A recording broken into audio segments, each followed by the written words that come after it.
Welcome to the Eternon channel. This is a place for gentle science-based stories about Earth and its past, created for learning relaxation and sleep. If you find it helpful, please like and subscribe to support the channel. Now take a breath and begin. Far from the Sun and its planets beyond the faint boundary, where long-period comets slow and the heliosphere thins into interstellar space, the Milky Way presents a steady background of motion that rarely draws attention.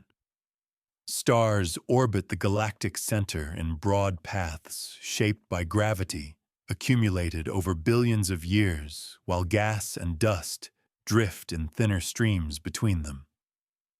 Within this setting, interstellar objects pass quietly, most too small, too dark, or too distant to be noticed. Their presence is inferred, rather than seen, folded into models of stellar formation and planetary debris that predict countless fragments wandering between systems. In this outer region of context, nothing is dramatic. Motion is measured in tens of kilometers per second relative to the sun. Directions are distributed across the sky, and encounters with planetary systems are expected to be rare and brief.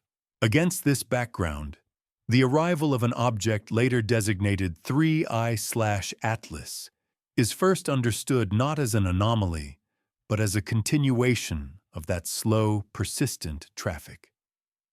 The Milky Way is old, and it sheds material continuously as stars form, evolve, and disturb their surrounding disks. Fragments are ejected by gravitational interactions, nudged outward by passing stars, or released when young systems rearrange themselves. Over time, these fragments populate interstellar space, forming a diffuse and largely invisible population, whose properties are constrained indirectly through theory rather than observation. Astronomical surveys operate within this vast setting with modest expectations. Wide-field instruments scan large portions of the sky, repeatedly cataloging points of light that change position against the fixed patterns of distant stars. Most moving objects are familiar. They belong to the solar system and follow paths that can be predicted once measured. Their speeds, directions, and brightness changes align with long-established models of planetary dynamics. The surveys are designed to be systematic rather than selective, sensitive to movement rather than meaning. In this environment, 3I/Atlas first appears as a small deviation in a dataset dominated by regularity. At the scale of the galaxy, its approach does not alter any balance. It does not disturb gas clouds or interact with stars. It is one body among countless others crossing the sun's neighborhood by chance rather than intent. The outer context also includes the sun's motion through the Milky Way. The solar system orbits the galactic center, carrying with it a surrounding volume of gravitational influence. As it moves, it encounters different regions of interstellar space, each with slightly different densities of gas, dust, and debris. Over millions of years, this motion exposes the solar system to passing stars and to material ejected from distant systems. Interstellar objects enter the sun's vicinity from a wide range of directions, their incoming paths shaped by their own histories, rather than by the sun, until the final stages of approach. In this region, before gravity begins to dominate an object's trajectory, reflects conditions far removed from the planet's. It carries information about its origin environment, but that information is encoded subtly in velocity and direction, rather than in appearance. 3I/Atlas is first situated within this broad framework. Its incoming path suggests it is not bound to the sun, meaning it does not originate from within the solar system.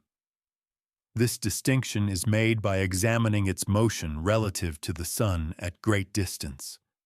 Bound objects approach on elongated but closed paths, while unbound objects arrive with excess speed that cannot be accounted for by solar gravity alone.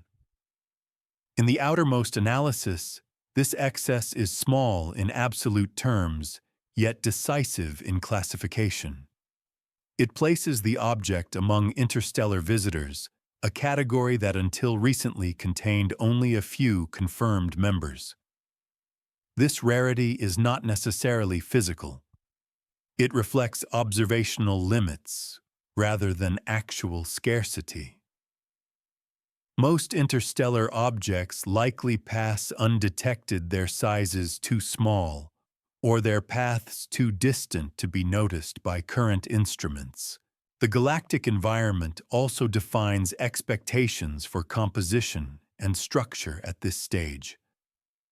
Interstellar fragments are thought to include both rocky and icy materials depending on where they formed within their original systems. Some may resemble comets, others asteroids, and many may be intermediate. However, at this outer distance, such distinctions are theoretical. The object appears as a point of light, its brightness determined by size, reflectivity, and distance from the Sun. There is no visible activity, no surrounding cloud of gas or dust. This absence is not informative by itself. At large distances, even volatile, rich bodies remain inactive because solar heating is weak. The outer context, therefore, remains deliberately general. It resists conclusions and emphasizes conditions. Time also plays a role in this region. The object's journey through interstellar space likely spans millions or billions of years, but this duration is not directly measurable. What matters is that its current motion represents only a small segment of a much longer path. From the perspective of the solar system, the encounter is brief.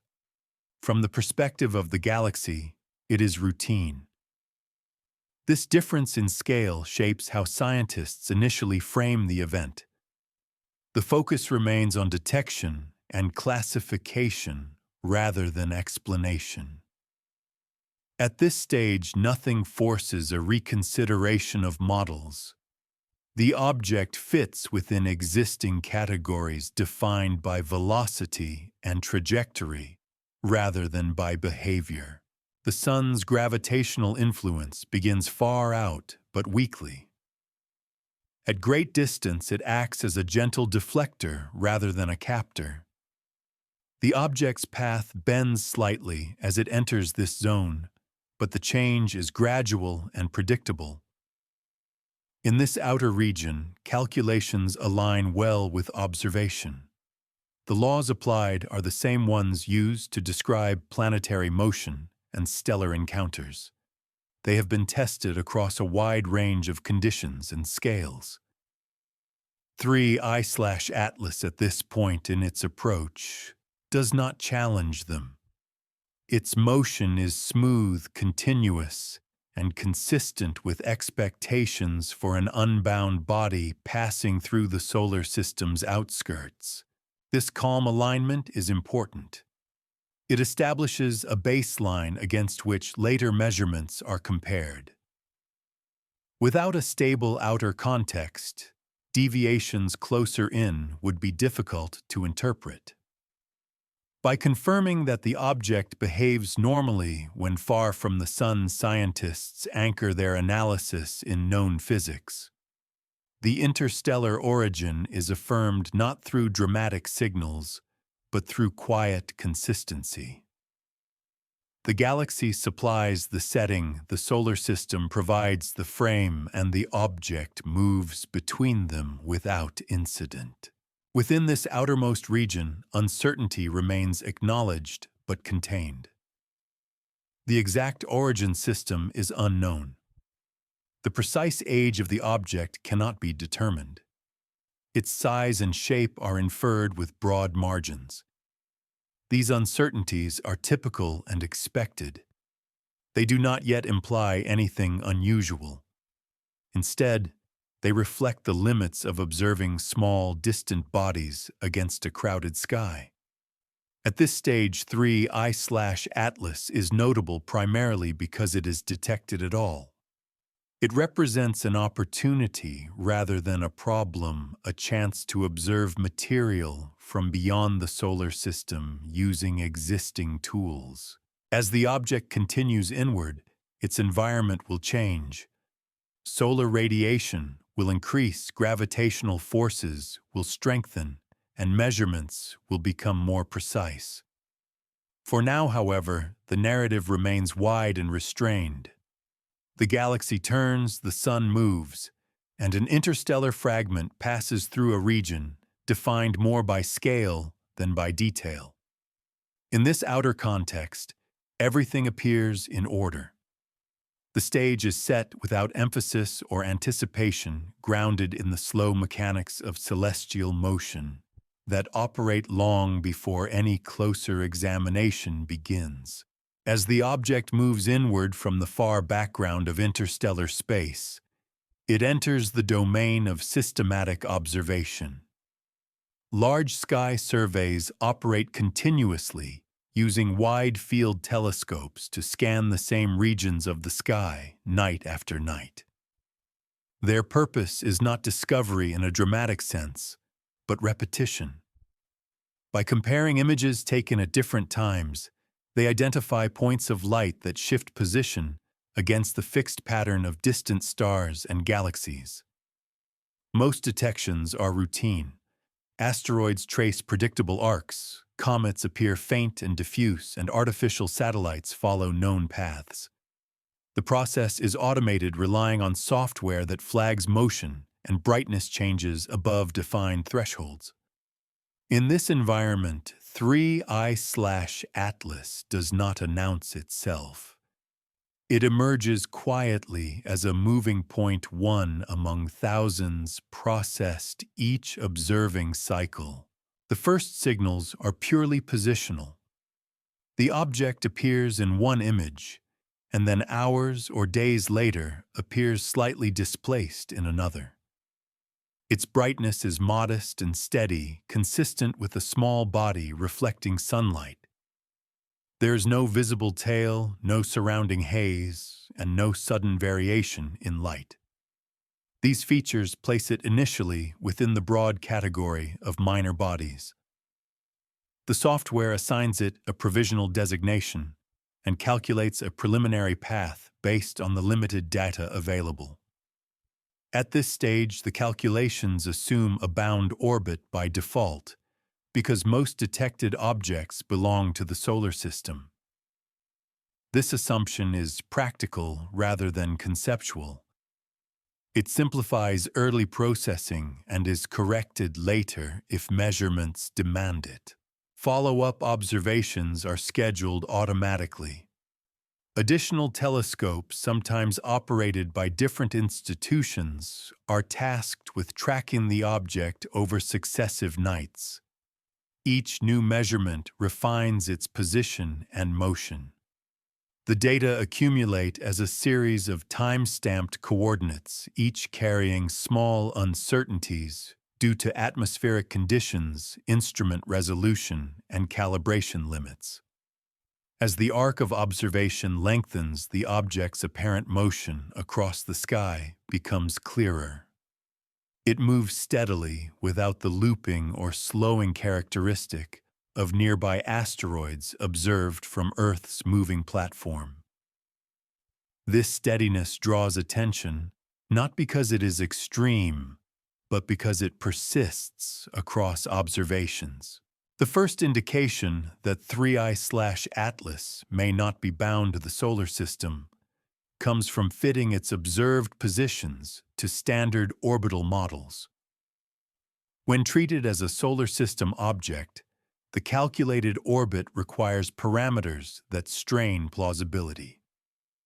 The implied incoming speed relative to the Sun is higher than expected for long-period comets originating in the outer reservoirs of the solar system. This excess is small but significant, emerging consistently as more data are added. Analysts test alternative fits, adjusting assumptions and accounting for uncertainties, but the result remains stable. The object appears to approach with a velocity that cannot be explained by solar gravity alone. This conclusion is not drawn lightly.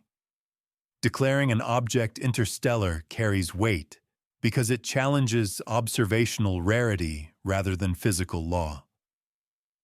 To avoid false classification, teams examine potential sources of error.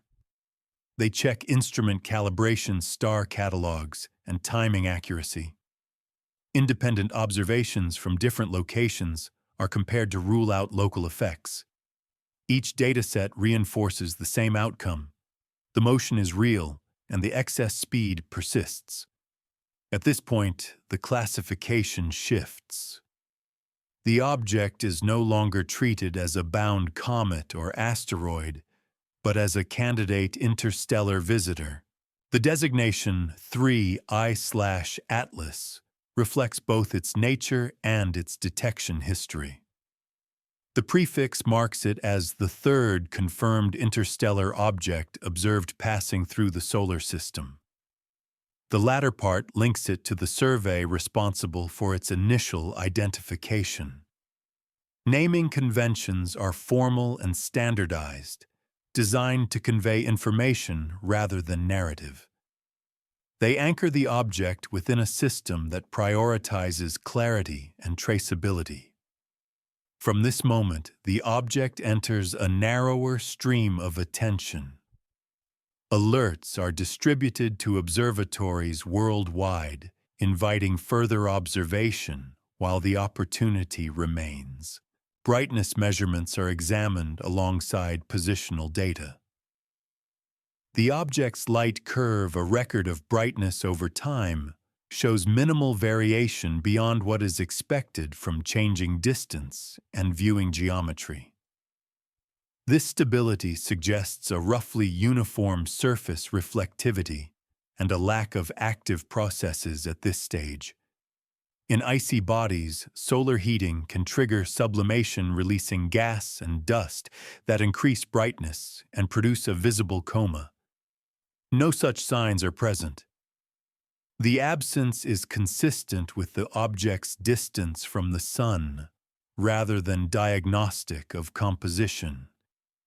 Still, it establishes an observational baseline.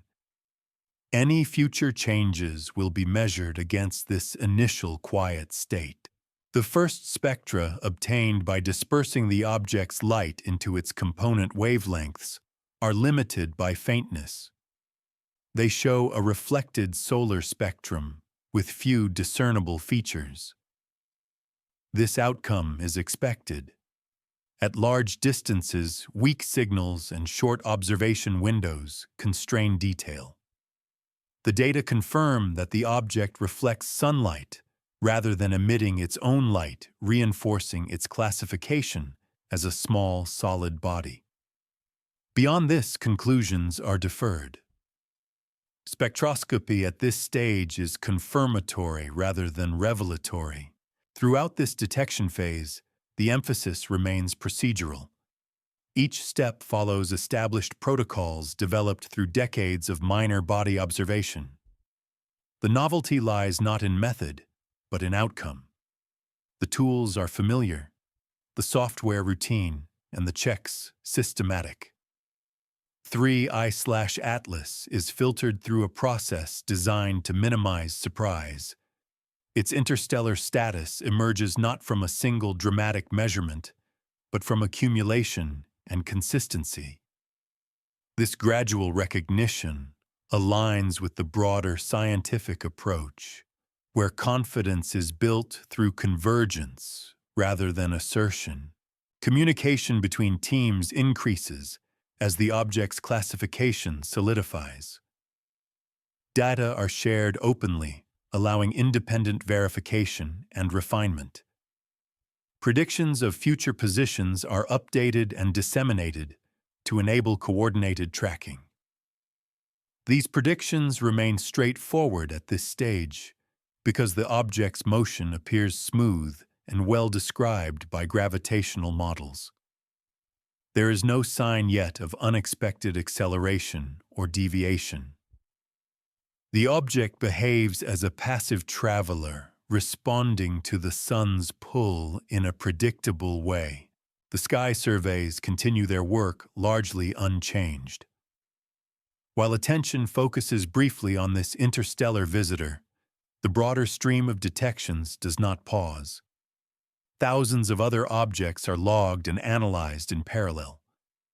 This context matters. It reminds observers that 3I/Atlas is identified not because the system seeks anomalies, but because it captures everything within its sensitivity.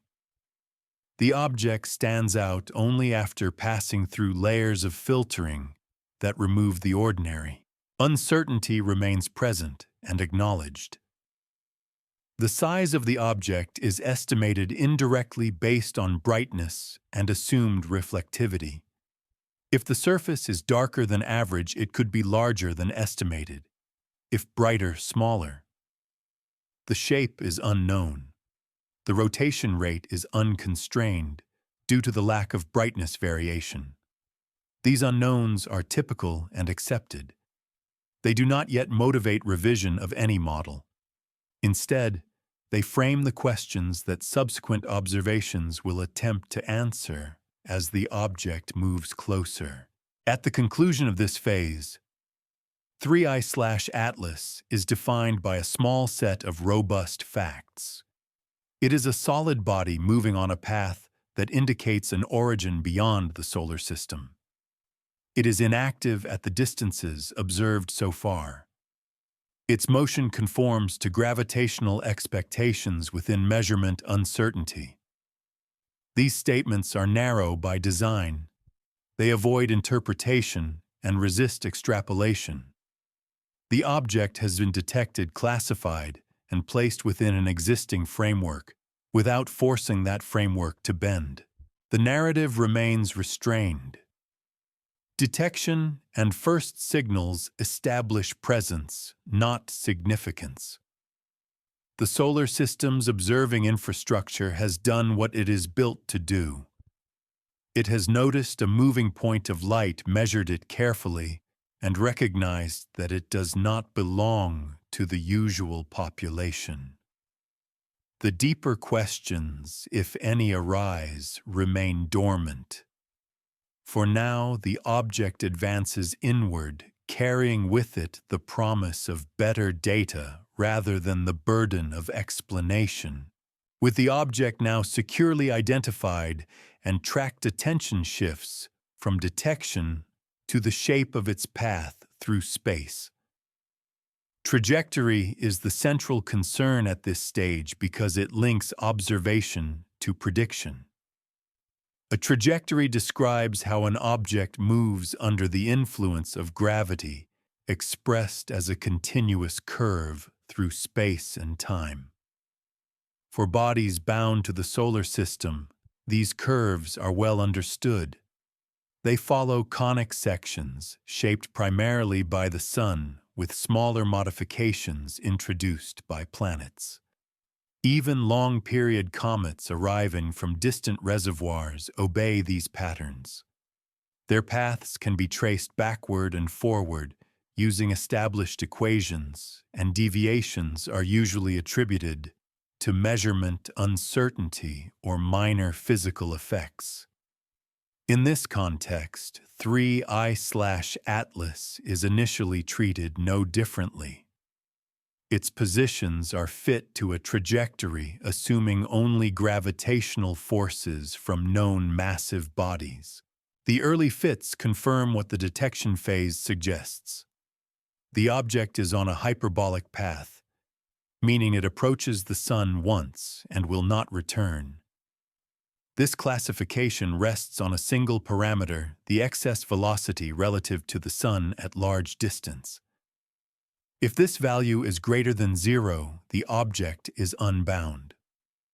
For 3I/Atlas, the excess is modest, but consistently present across independent datasets. This consistency is important. A single outlying measurement could be dismissed, but repeated agreement strengthens confidence. The trajectory is therefore accepted as interstellar in origin, with the Sun acting as a temporary deflector rather than a captor. As more observations are added, the fitted trajectory becomes increasingly precise. The uncertainties in position shrink, and the curve describing the path tightens. In most cases, this refinement leads to greater alignment between model and data. Here, however, something subtle begins to appear. When the trajectory is propagated backward and forward using purely gravitational assumptions, small discrepancies emerge between predicted and observed positions. These discrepancies are not dramatic. They are measured in fractions of an arcsecond and accumulate slowly over time. Yet they persist even as measurement errors are reduced. This persistence invites scrutiny. Analysts first consider whether the discrepancies arise from observational bias. Earth-based observations are influenced by atmospheric distortion instrument limitations and reference star catalog accuracy. Each of these factors is examined carefully. Corrections are applied, and alternative catalogs are tested. The discrepancies remain. Next, the influence of planets is reassessed. Although the object is still far from the major planets, their gravitational effects are included in the model. Minor bodies and relativistic corrections are also considered, as is standard practice for precise orbit determination. None of these adjustments eliminate the mismatch. At this stage, the deviations are framed cautiously. They are described as residuals, the differences between observed positions and those predicted by the model. Residuals are expected to exist at some level in any real dataset. The question is whether they behave randomly or systematically. For 3I/Atlas, they show a pattern. Over successive observations, the object appears slightly ahead of or behind its predicted position along the path, rather than scattered unpredictably. This behavior suggests that the model is missing a small but coherent influence. The language used remains restrained. Scientists avoid describing the path as anomalous or inexplicable. Instead, they note that the standard gravitational model does not fully account for the data. This distinction matters. It preserves the assumption that known physics applies unless proven otherwise. The task becomes identifying which known factors might be responsible for the observed pattern. In the outer region of the solar system, non-gravitational forces are typically weak, but they are not non-existent. For certain bodies, especially comets, outgassing can produce small thrusts that alter trajectories. At this distance, however, 3I/Atlas shows no visible signs of such activity. The direction of the deviation is also examined. The residuals indicate a slight acceleration component that is not aligned with simple gravitational expectations. It does not correspond neatly to a pull toward or away from the Sun. Instead, it appears to have a component along the direction of motion. This detail narrows the range of possible explanations. Measurement errors tend to produce random scatter, while unmodeled gravitational influences would act toward massive bodies. A force aligned with motion suggests a different category of effect, though this inference remains provisional. Backward integration of the trajectory tracing it to earlier times reveals another point of tension. When the path is extended backward beyond the observation window, small changes in assumed parameters lead to noticeable differences in inferred origin direction. For most interstellar objects, this sensitivity is expected because tiny uncertainties grow over long timescales. However, in this case, the sensitivity appears slightly elevated. The incoming direction is still broadly constrained, but its exact value depends more strongly on assumptions than anticipated. This dependence reinforces the impression that the trajectory model is incomplete. Despite these issues, the overall path remains clear. The object enters the solar system from a well-defined region of the sky and will exit on the opposite side after passing the Sun. There is no indication of capture or dramatic deflection. The deviations do not threaten the basic classification or the ability to predict near-term positions. Observers can still point telescopes accurately and recover the object night after night. The challenge lies not in tracking, but in interpretation. The analysis process emphasizes comparison. Trajectories of previous interstellar objects are revisited and their residuals examined for similar patterns. Differences in data quality and observing geometry complicate direct comparison, but broad contrasts can be drawn. 3I/Atlas appears to exhibit a slightly larger deviation relative to its measurement uncertainties than earlier cases. This observation is noted without drawing conclusions.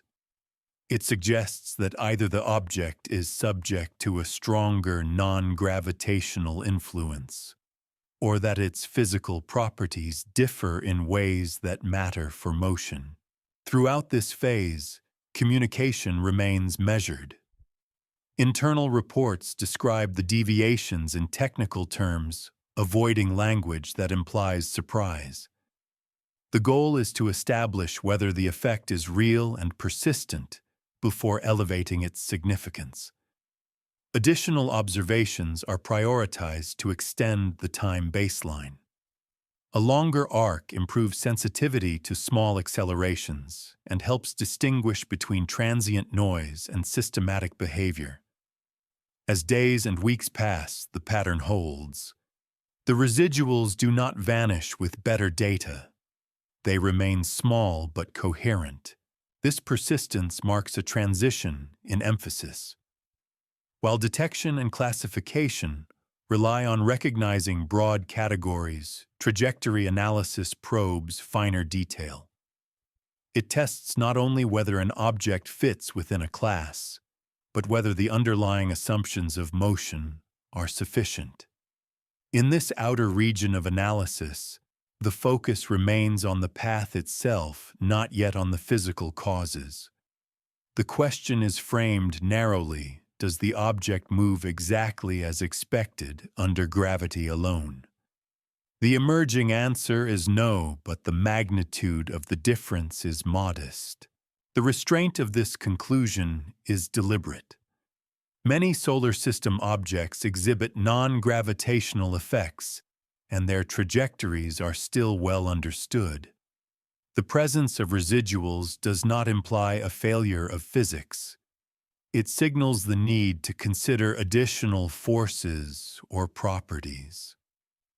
At this stage, no such forces are identified definitively. The analysis stops short of speculation.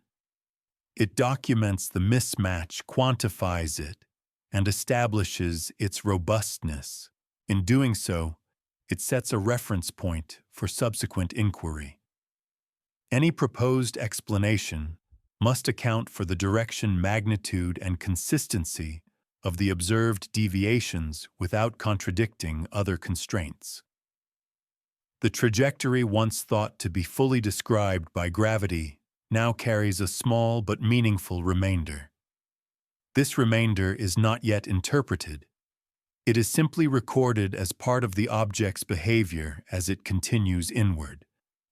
The path remains smooth, the motion continuous, and the deviations steady. The stage is defined by careful measurement and cautious acknowledgement, grounded in the geometry of motion rather than in the nature of the object itself.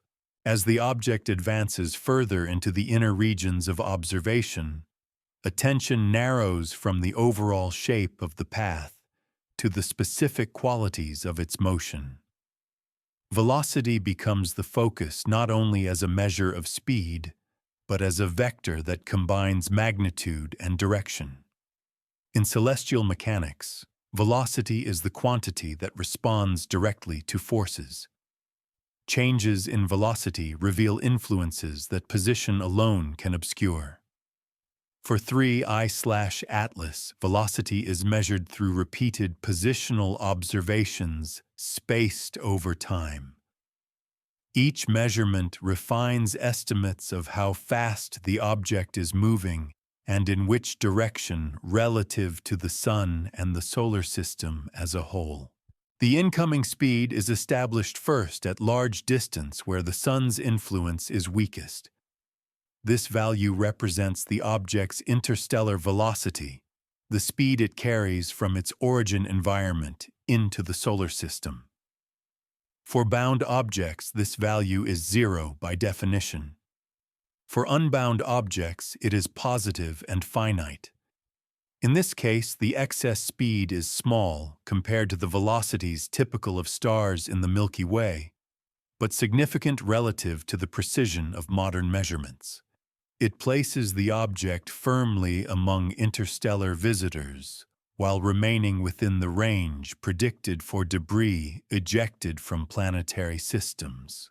Direction is determined alongside speed. The incoming vector points to a specific region of the sky, defined in a coordinate system tied to the stars rather than to Earth. This direction is compared with known streams of interstellar material and with the motion of the Sun through the local galactic environment. No simple alignment is found. The object does not appear to belong to a known stream or to share a common direction with other identified interstellar objects. This absence of clustering is not unexpected given the small sample size. Still, it emphasizes the individuality of the trajectory rather than suggesting a shared origin. As the object approaches the Sun, gravitational acceleration increases. According to classical mechanics, this acceleration depends only on distance and direction toward the Sun's center of mass. The expected change in velocity can therefore be calculated precisely. Observations track how the object's speed increases as it falls inward, converting gravitational potential energy into kinetic energy. At a broad level, these changes match predictions. The object speeds up as expected, and its path bends smoothly around the Sun. This agreement confirms that gravity remains the dominant influence on motion. However, when velocity is examined in finer detail, small discrepancies echo those seen in the trajectory analysis. The measured speed at given distances differs slightly from gravitational predictions. These differences are subtle and require careful statistical treatment to separate from noise. They appear consistently across independent datasets, suggesting that they are not artifacts of a single instrument or observing condition. The deviations are expressed as small residual accelerations quantities that represent the difference between observed acceleration and that predicted by gravity alone. Directionality matters here. The residual acceleration is not directed purely toward or away from the Sun. Instead, it has a component aligned with the object's velocity vector. This means that the object is either gaining or losing speed along its path at a rate not accounted for by gravity. The sign and magnitude of this component are measured with uncertainty, but its presence is statistically significant. This observation constrains possible explanations more tightly than positional residuals alone. Comparisons are made with known cases. Comets within the solar system often show non-gravitational accelerations due to outgassing where jets of sublimating material produce thrust. These accelerations typically vary with distance from the Sun and are often directed away from the Sun. They can change as the object rotates, producing complex patterns. For 3I/Atlas, no such variability is observed at this stage. The residual appears smooth and persistent rather than episodic. This difference does not rule out outgassing, but it suggests that if present, it behaves differently from typical cometary activity. The velocity direction is also examined relative to the Sun's radiation field. Solar radiation exerts pressure on small particles, pushing them away from the Sun. For large solid bodies, this effect is negligible, but for very low-mass objects or those with large surface area relative to mass, it can become measurable. The direction of radiation pressure is radial, pointing directly away from the Sun. The observed residual acceleration does not align neatly with this direction. It includes a tangential component, reducing the likelihood that radiation pressure alone accounts for the effect. The object's velocity relative to the planets is also considered. Gravitational interactions with planets can alter speed and direction, especially during close encounters. At this stage of approach, however, 3I/Atlas remains far from the major planets. Their gravitational influence is included in the models and is too small to explain the observed residuals. No planetary flyby is imminent that could introduce sudden changes. The velocity deviations therefore appear intrinsic to the object's interaction with the solar environment, rather than the result of external encounters. Measurement techniques are scrutinized. Velocity is not observed directly, but inferred from changes in position over time. Errors in timing, coordinate transformation, or reference frame definition could introduce apparent velocity anomalies. These possibilities are investigated through cross-checks and independent reductions of the data. The results remain consistent. While uncertainties exist, they are quantified and insufficient to erase the pattern. The residual acceleration persists within the bounds of measurement error. At this point, the narrative remains firmly anchored in kinematics rather than physical interpretation. Velocity and direction are described and compared without assigning cause. The emphasis is on what is measured, not on what might explain it. This restraint reflects standard practice when dealing with small effects near the limits of detectability. Premature explanation risks biasing further analysis and obscuring alternative possibilities. The object's future motion is predicted using models that incorporate the measured residual acceleration as an empirical term. These models improve short-term predictive accuracy, allowing observers to continue tracking the object reliably. The need for such an adjustment is itself notable. It indicates that a purely gravitational model is insufficient for precise prediction. At the same time, the adjustment is small and does not alter the overall picture of a hyperbolic flyby. The object remains unbound and will leave the solar system after its encounter with the Sun. Velocity analysis also informs estimates of the object's interaction time with the inner solar system. A higher incoming speed means a shorter window for observation. 3I/Atlas moves quickly relative to typical long-period comets, reducing the duration over which high-resolution measurements can be obtained. This constraint shapes observational priorities. Telescopes allocate time efficiently, focusing on key phases of approach and departure. The velocity thus influences not only physical interpretation, but practical strategy. Throughout this phase, the tone of analysis remains careful. Reports describe the deviations as measurable but small. They emphasize consistency across datasets and caution against overinterpretation. The language reflects an awareness of past cases where apparent anomalies diminished with better data. Yet there is also recognition that the effect is robust enough to warrant attention. It is neither dismissed nor exaggerated. By the end of this stage, the object's velocity profile is well characterized. Its speed increases and decreases in accordance with gravity, but with a persistent offset that requires acknowledgement. Its direction through space is known with high precision, and its deviations from prediction are quantified.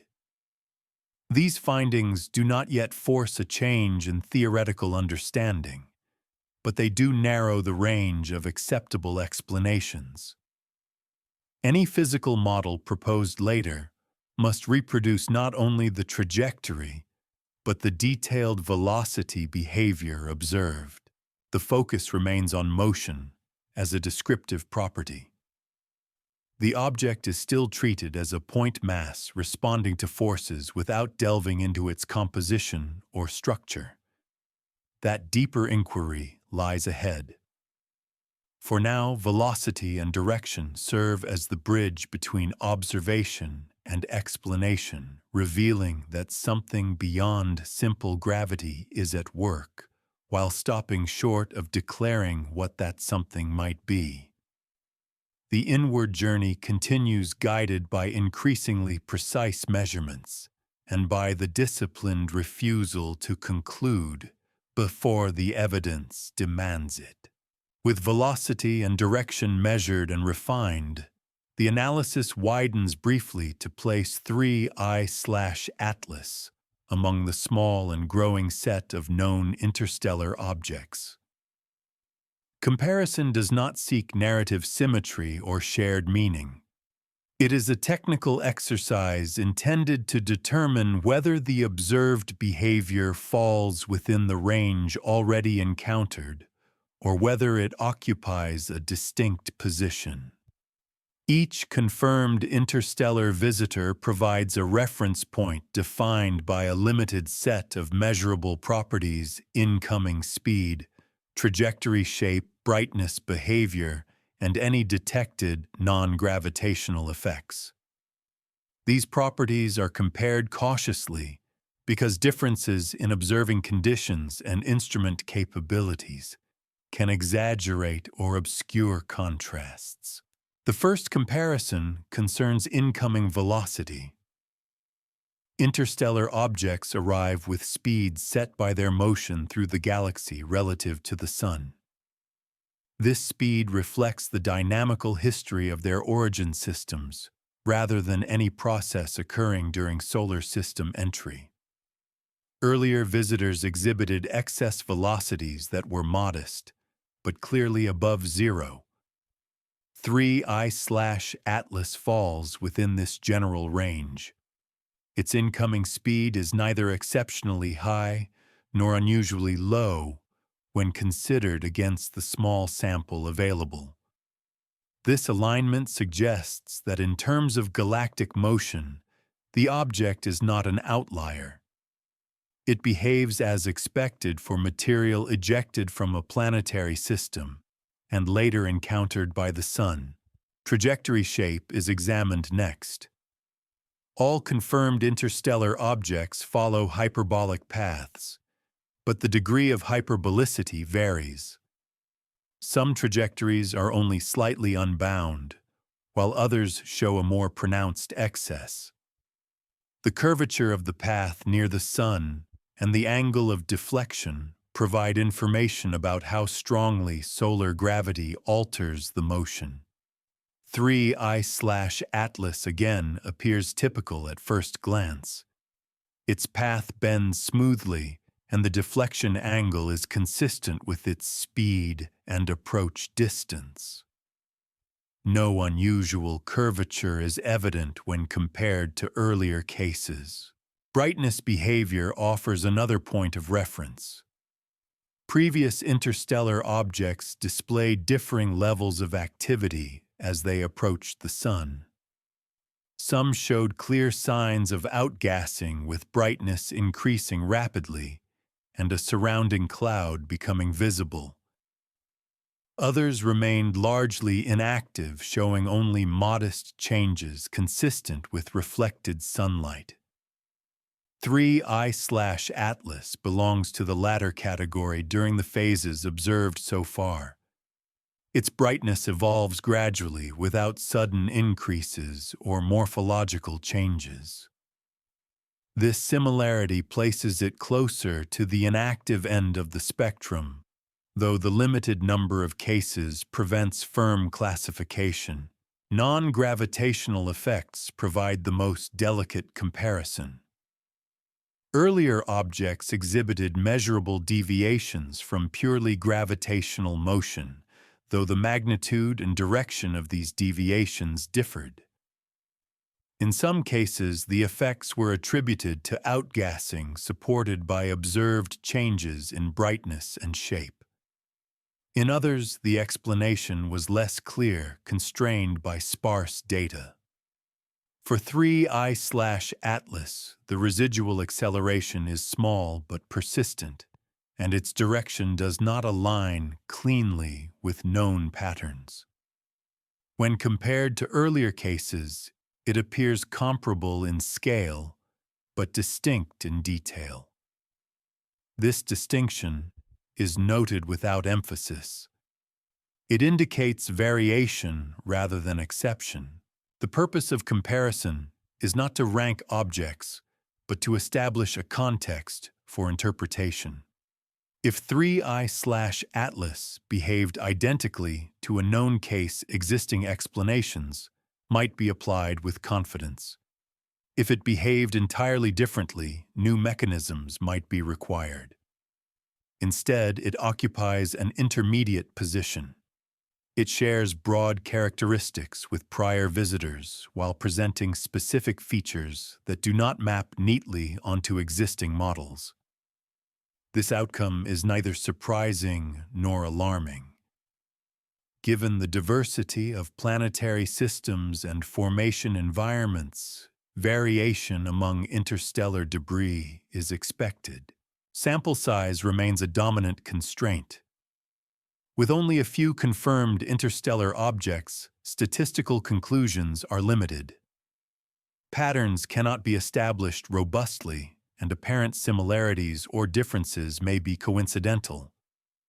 Analysts therefore avoid language that implies trends. Each object is treated as an individual case compared to others only to identify possible ranges rather than to define norms. In this context, 3I/Atlas expands the known parameter space slightly without redefining it. Observational circumstances are also considered. Earlier objects were detected at different distances with different instruments and under different sky conditions. Some were discovered late in their approach, limiting the available data. Others benefited from rapid follow-up. 3I/Atlas is detected with modern survey infrastructure capable of more frequent and precise measurements. This advantage complicates direct comparison. Differences in measured behavior may reflect improved sensitivity rather than intrinsic properties. Analysts account for this by reprocessing older data where possible and by simulating how earlier objects would appear if observed under current conditions. These exercises suggest that some of the apparent uniqueness of 3I/Atlas may arise from better data quality. Small residual accelerations that went unnoticed in earlier cases might have been present but unresolved. This possibility reinforces caution. It suggests that the object may not be forcing a revision of understanding so much as revealing details previously hidden. The distinction matters. A refinement of observation differs fundamentally from a challenge to theory. Nevertheless, certain features remain notable even after accounting for observational differences. The smoothness and persistence of the non-gravitational acceleration, combined with the lack of visible activity, stand out. While not unprecedented individually, their combination is less well represented in the small comparison set. This observation narrows the range of plausible explanations without dictating a specific one. It suggests that mechanisms producing thrust without obvious mass loss deserve attention, but it does not yet elevate them beyond consideration. The comparison also informs expectations for future observations. If 3I/Atlas resembles earlier inactive objects, it may remain quiet throughout its passage. If it resembles more active ones in some hidden way, changes could occur as it approaches closer to the Sun. The comparison does not predict outcome, but it frames the questions.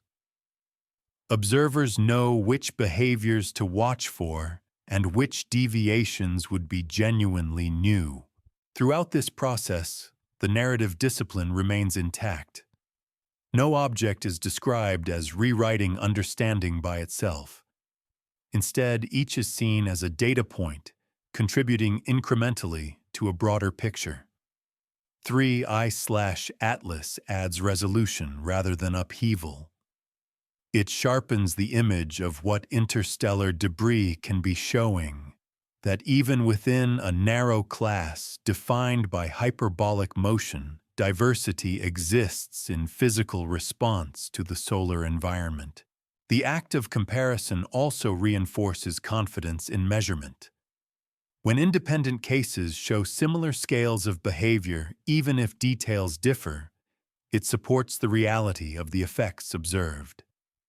It reduces the likelihood that residuals arise from systematic error unique to one data set. In this sense, comparison stabilizes interpretation. It anchors 3I/Atlas within a continuum rather than isolating it as an anomaly. As the object continues inward, the emphasis will shift again from relative placement among known cases to direct interaction with the solar system's gravitational field. For now, comparison serves as a pause a moment to situate the object before moving deeper. It confirms that 3I/Atlas is neither entirely familiar nor wholly unprecedented. It occupies a space that invites further examination without demanding immediate explanation. In this balanced position, it carries forward the accumulated questions of previous encounters while contributing its own measured differences, setting the stage for closer analysis as external influences grow stronger. As 3I/Atlas advances deeper into the solar system, the surrounding environment becomes increasingly defined by the sun's gravitational field. This field is not uniform. It weakens smoothly with distance extending far beyond the orbits of the planets, yet its influence grows rapidly as an object approaches the inner regions. In this zone, gravity is no longer a gentle deflector, but the dominant force shaping motion. Understanding how this field should act is essential, because it provides the reference against which all deviations are measured. The Sun accounts for nearly all the mass in the solar system, and its gravitational pull establishes the primary structure of planetary orbits, comet paths, and spacecraft trajectories. These patterns have been tested repeatedly, both through observation and through direct navigation of human-made probes. The gravitational field of the solar system is described using well-established principles. At large distances, it can be approximated as a central force pointing toward the Sun's center of mass. As objects move closer, the influence of planets becomes relevant, introducing smaller perturbations that can be calculated with high precision. The combined effect of these bodies produces a gravitational landscape that is complex in detail, but predictable in outcome. For an incoming interstellar object, this landscape determines how its path bends, how its speed changes, and how long it remains within observational reach. For 3I/Atlas models of this field are applied systematically. The positions and masses of the Sun and planets are known to high accuracy, refined through centuries of observation and decades of spacecraft tracking. These inputs allow precise computation of the gravitational acceleration at any point along the object's path. At this stage of approach, the object remains well outside the strong influence of any single planet. The Sun's gravity dominates, with planetary contributions acting as small corrections. This simplifies analysis while maintaining accuracy. The expected behavior under this gravitational field is clear. As the object falls inward, its speed should increase according to the inverse square nature of the force. Its trajectory should curve smoothly, conserving energy and angular momentum. The equations governing this motion have been validated across a wide range of conditions, from the slow drift of distant comets to the rapid passages of near-Sun objects. When applied to 3I/Atlas, these equations produce a predicted path that matches observations broadly but not perfectly. The mismatch appears in the residuals already identified in earlier sections. Within the gravitational field, the object's acceleration should point directly toward the Sun, with magnitude determined by distance. The observed acceleration includes an additional component that does not align with this expectation. This component remains small relative to the total gravitational acceleration, but its persistence becomes more evident as measurements improve closer in. The gravitational field itself is not in question. Its structure and strength are known. The focus, therefore, turns to how the object responds to it. One possibility considered is whether the mass distribution of the solar system is fully accounted for. Undetected massive bodies could in principle alter gravitational predictions. This idea is examined and set aside. Any mass large enough to produce the observed effect would also influence planetary motions in detectable ways. Such influences are tightly constrained by existing data.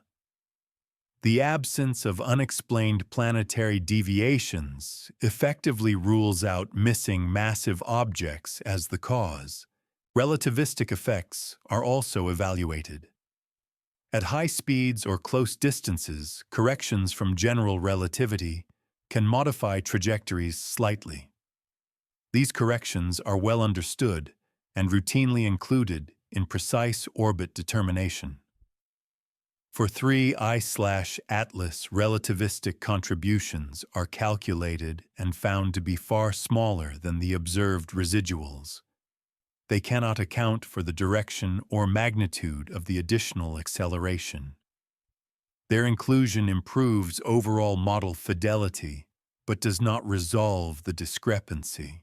The Sun's gravitational field also interacts with the object's internal properties indirectly. If the object has an irregular shape or non-uniform mass distribution, tidal forces could in principle induce changes. However, tidal effects at this distance are negligible for small bodies. They become significant only during very close approaches, where differential forces can deform or disrupt objects.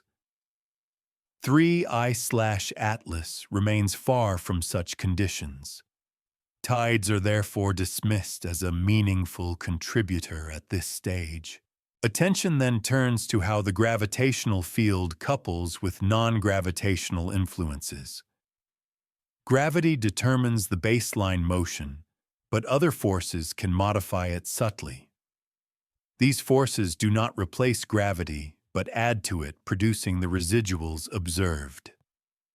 The gravitational field thus serves as a stable reference frame.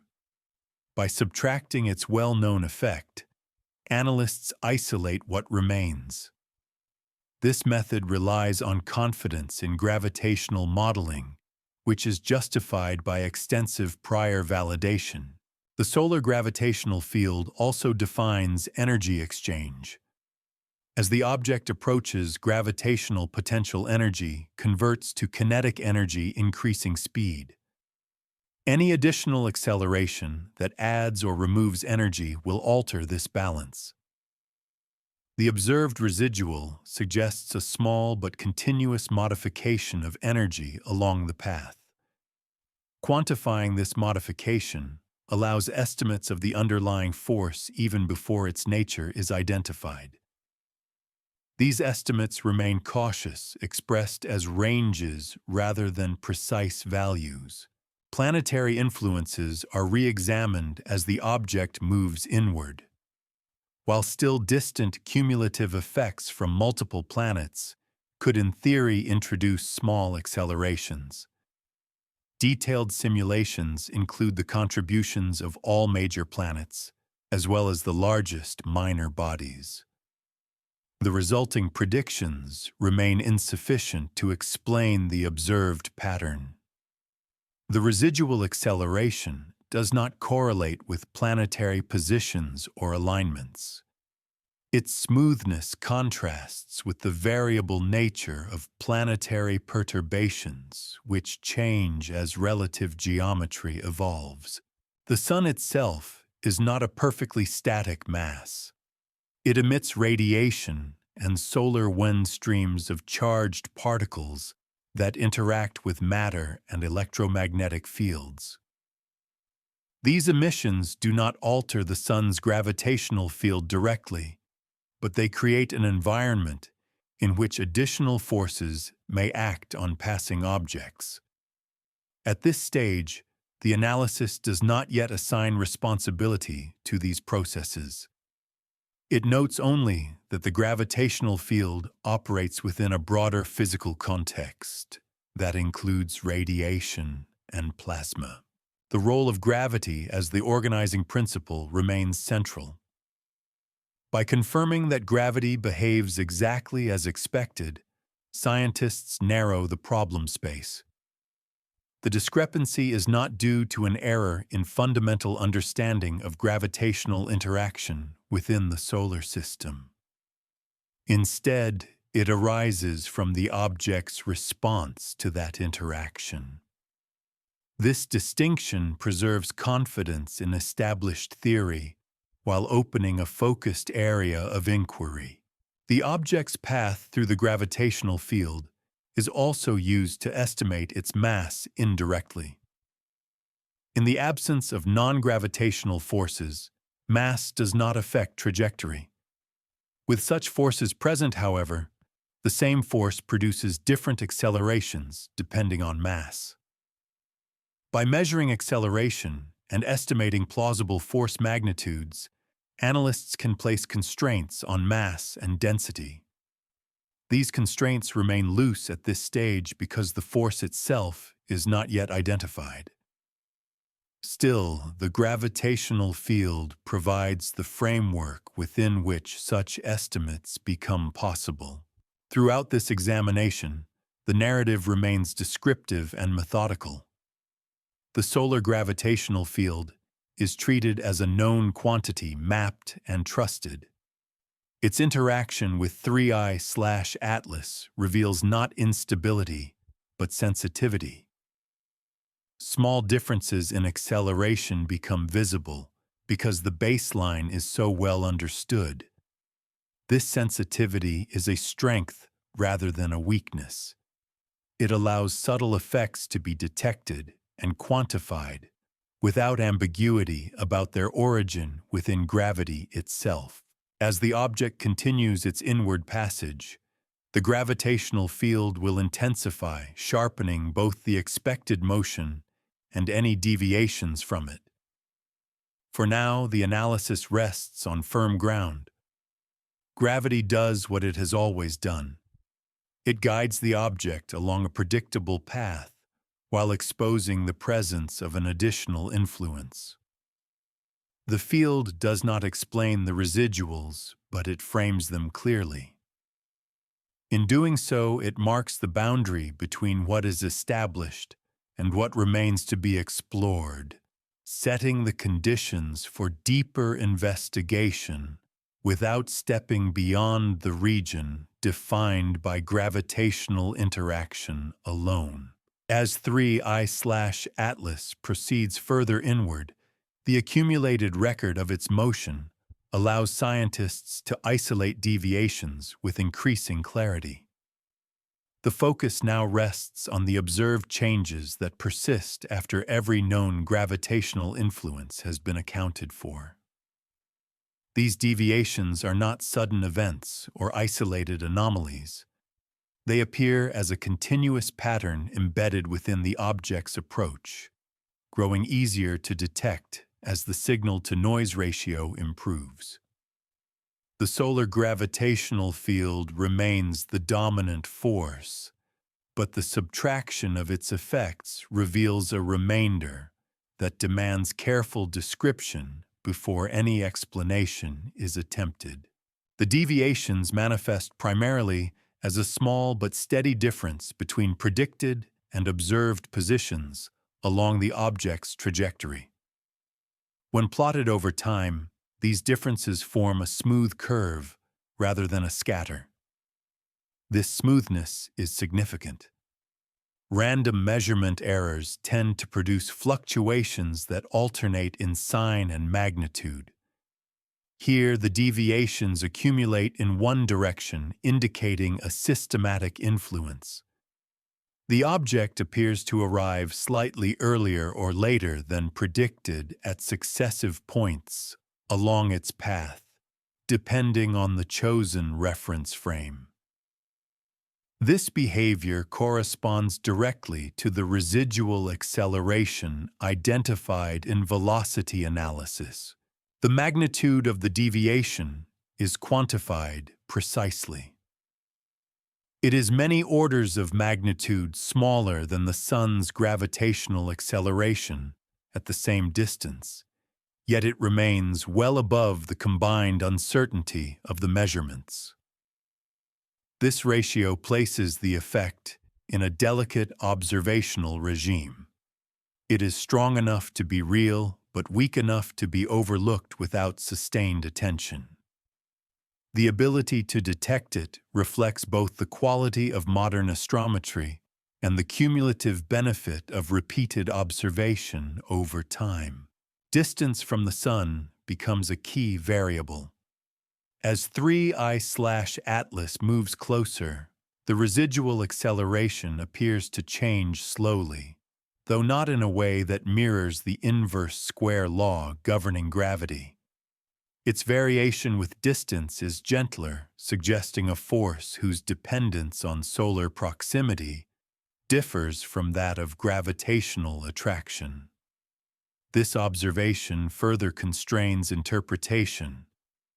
Forces tied directly to gravity would scale predictably with distance, while others may respond to factors such as radiation intensity, surface temperature, or interaction with the surrounding medium. The direction of the deviation remains consistent with earlier findings. It includes a component aligned with the object's velocity, rather than pointing purely away from or toward the Sun.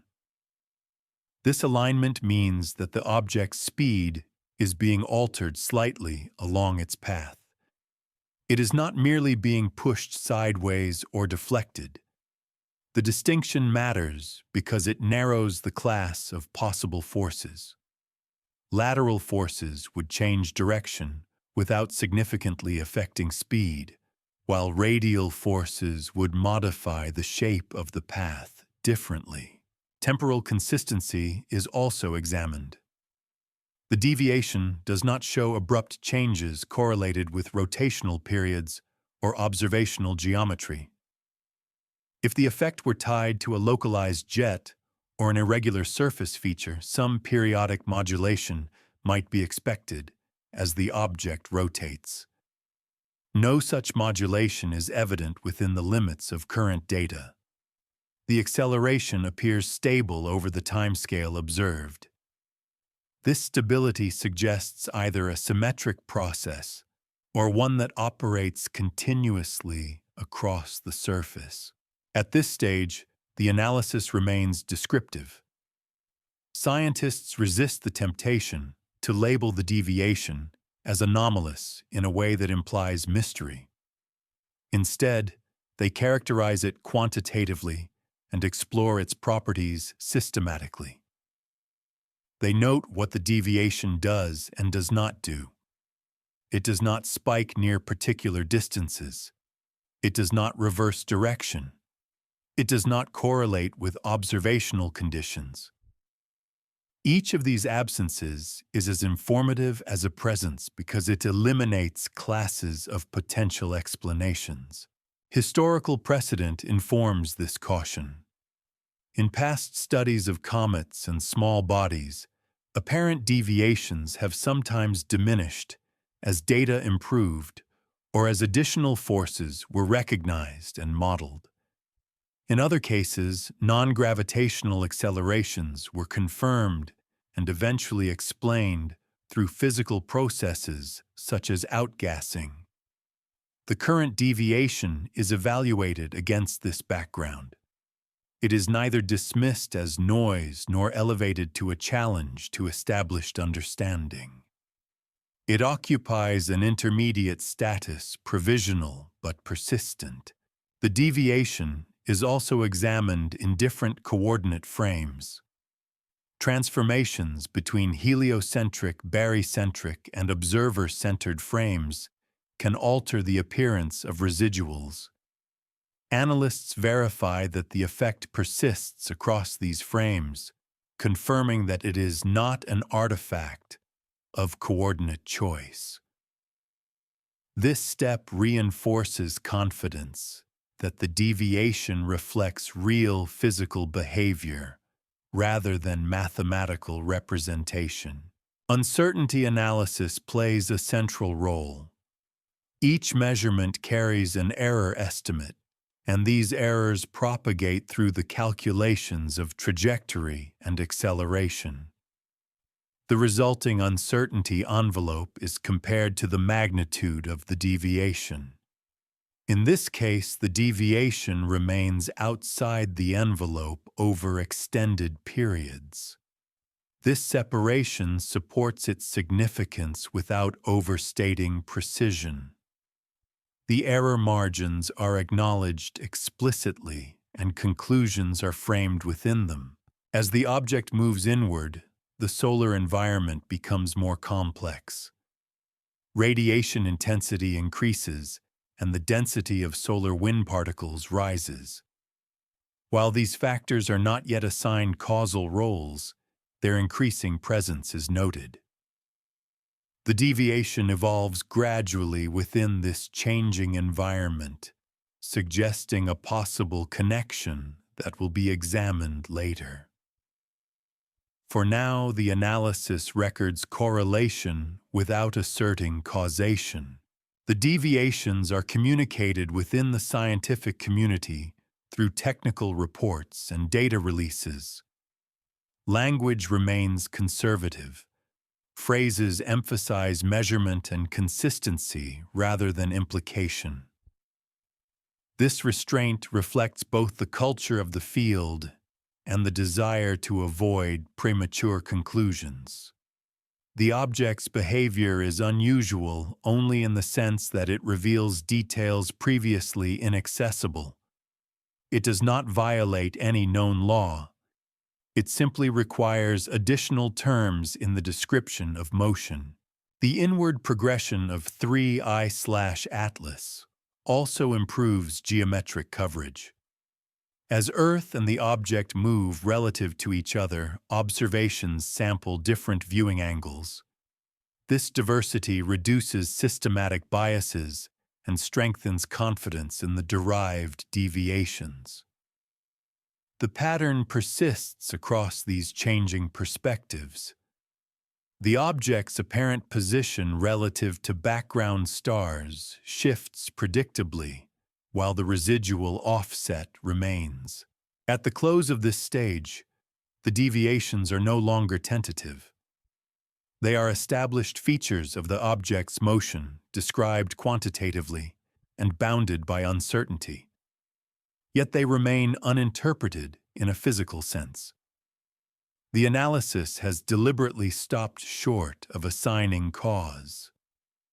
It has focused instead on defining the phenomenon as precisely as possible within the region governed primarily by gravitational interaction. This careful delineation serves a purpose.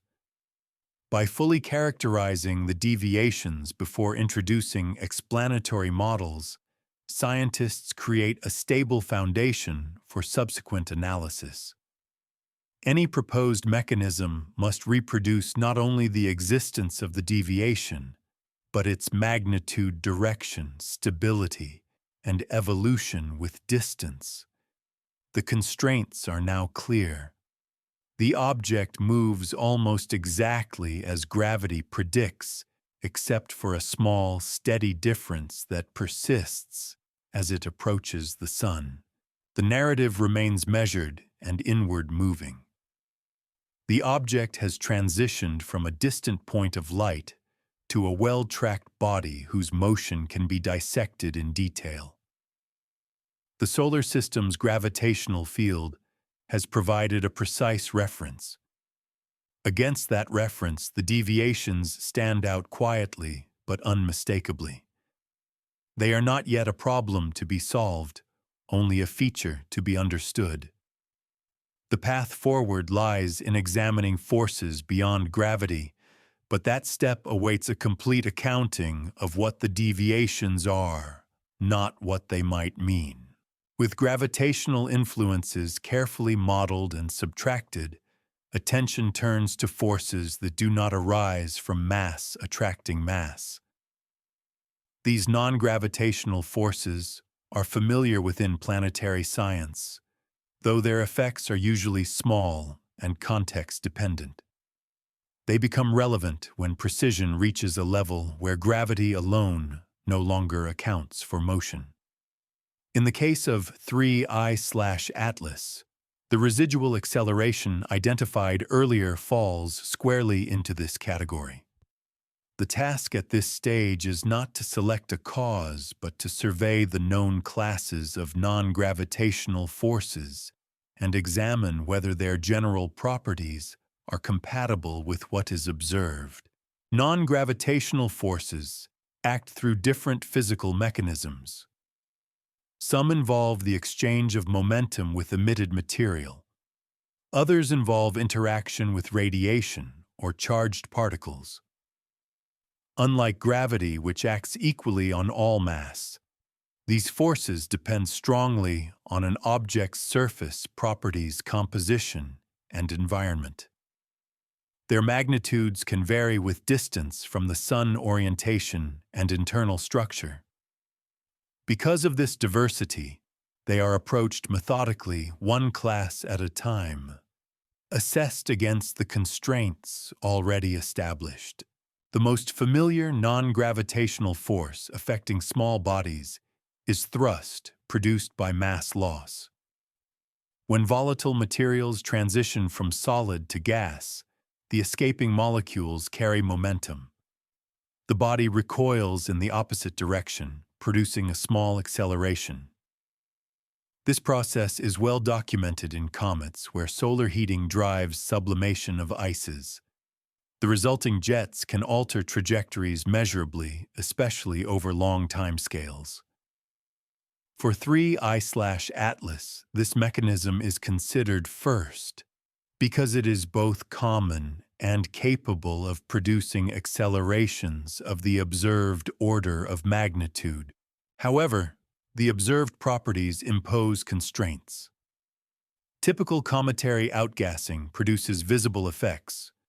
Gas and dust form a surrounding cloud, and brightness increases as surface material is released.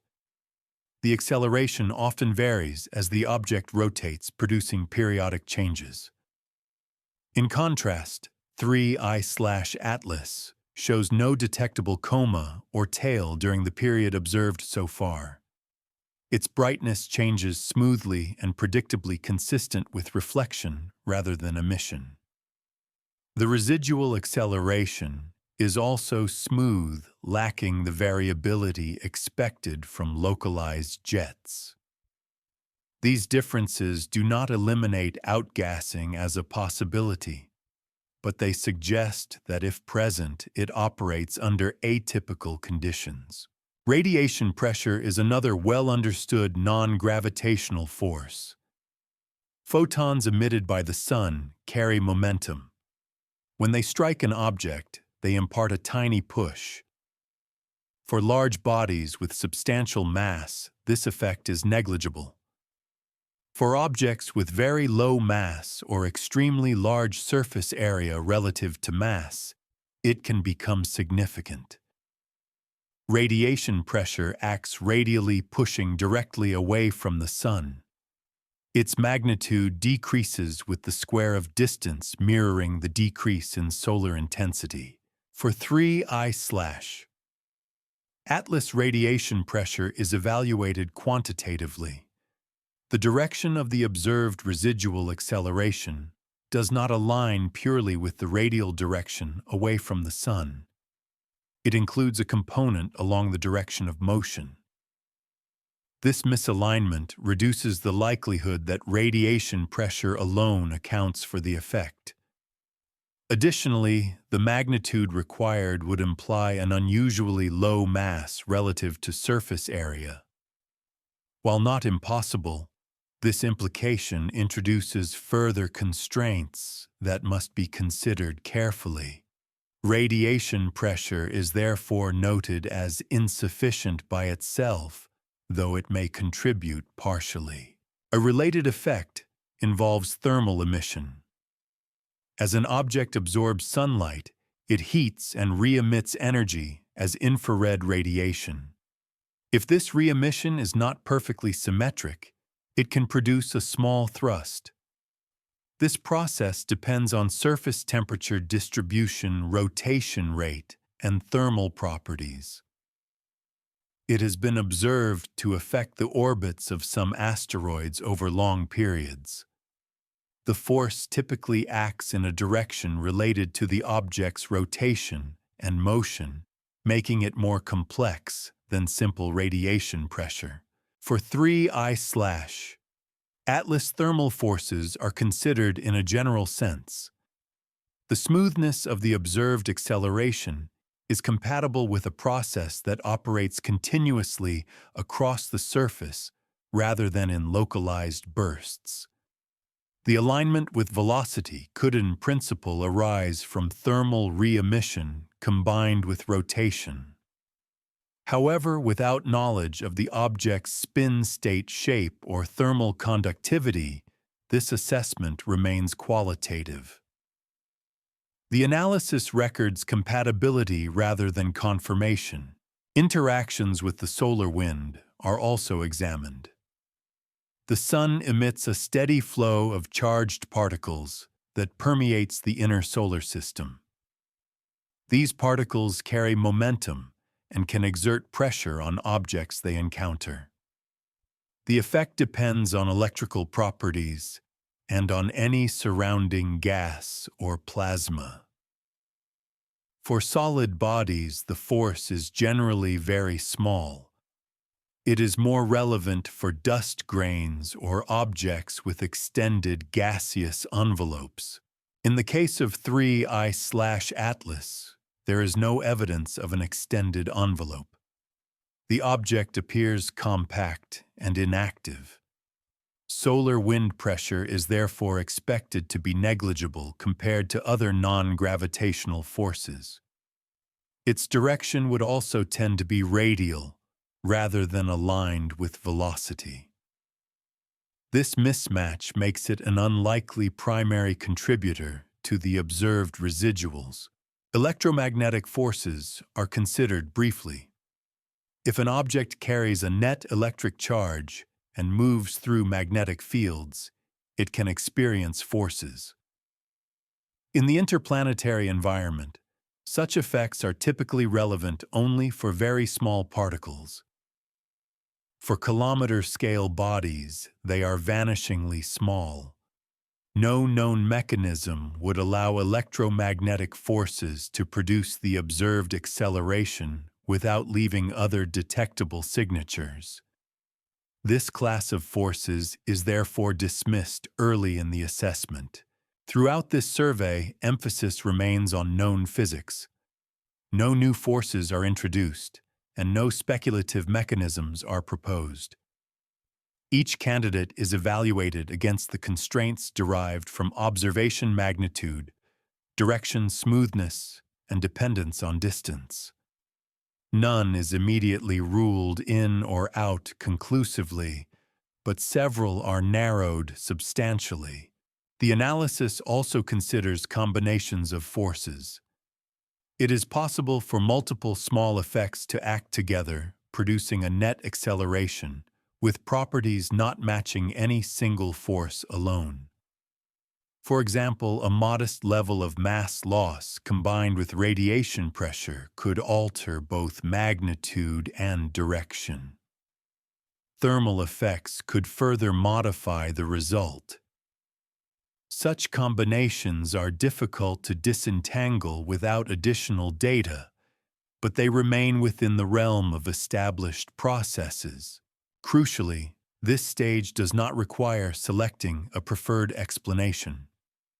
Its purpose is to map the space of possibilities defined by known non-gravitational forces. The conclusion is not that 3I/Atlas behaves inexplicably, but that its behavior lies in a region where several subtle effects overlap and where observational constraints are incomplete. The inward progression of the object ensures that conditions will change. As solar heating increases, processes that are weak at large distances may intensify. The dependence of the residual acceleration on distance will become clearer, providing a way to test compatibility with different force laws. Until then, restraint is maintained. Hypotheses are listed internally but not promoted. The solar system provides a laboratory where such forces have been studied extensively. Spacecraft navigation routinely accounts for radiation pressure and thermal recoil. Comet dynamics incorporate outgassing models. Asteroid studies include thermal drift over long time scales. The tools to analyze 3I/Atlas already exist. What remains is to apply them within the limits imposed by available data. At the end of this stage, the picture is one of narrowing rather than revelation. Gravity sets the baseline. Non-gravitational forces provide candidates for the residual. Each candidate is evaluated against observation, and most are constrained. None yet offers a complete and exclusive match. This outcome is acceptable and expected. It reflects the complexity of small body dynamics when precision increases and signals the need for deeper examination of physical processes at the surface and within the object itself, which lies ahead as the narrative moves further inward. The narrative remains with the Sun as a physical environment rather than a symbol staying in the region where sunlight, gravity, and sparse material interact across wide distances. Here the presence of 3I/Atlas is understood not as an object alone, but as a participant in a system governed by light pressure, solar wind, and the steady pull of mass. The Sun emits a constant flow of photons, each carrying momentum. When these photons strike dust or gas, they exert a small force known as radiation pressure. For large bodies, this force is negligible, but for fine particles, it becomes measurable, shaping tails, halos, and thin envelopes that drift away from the Sun.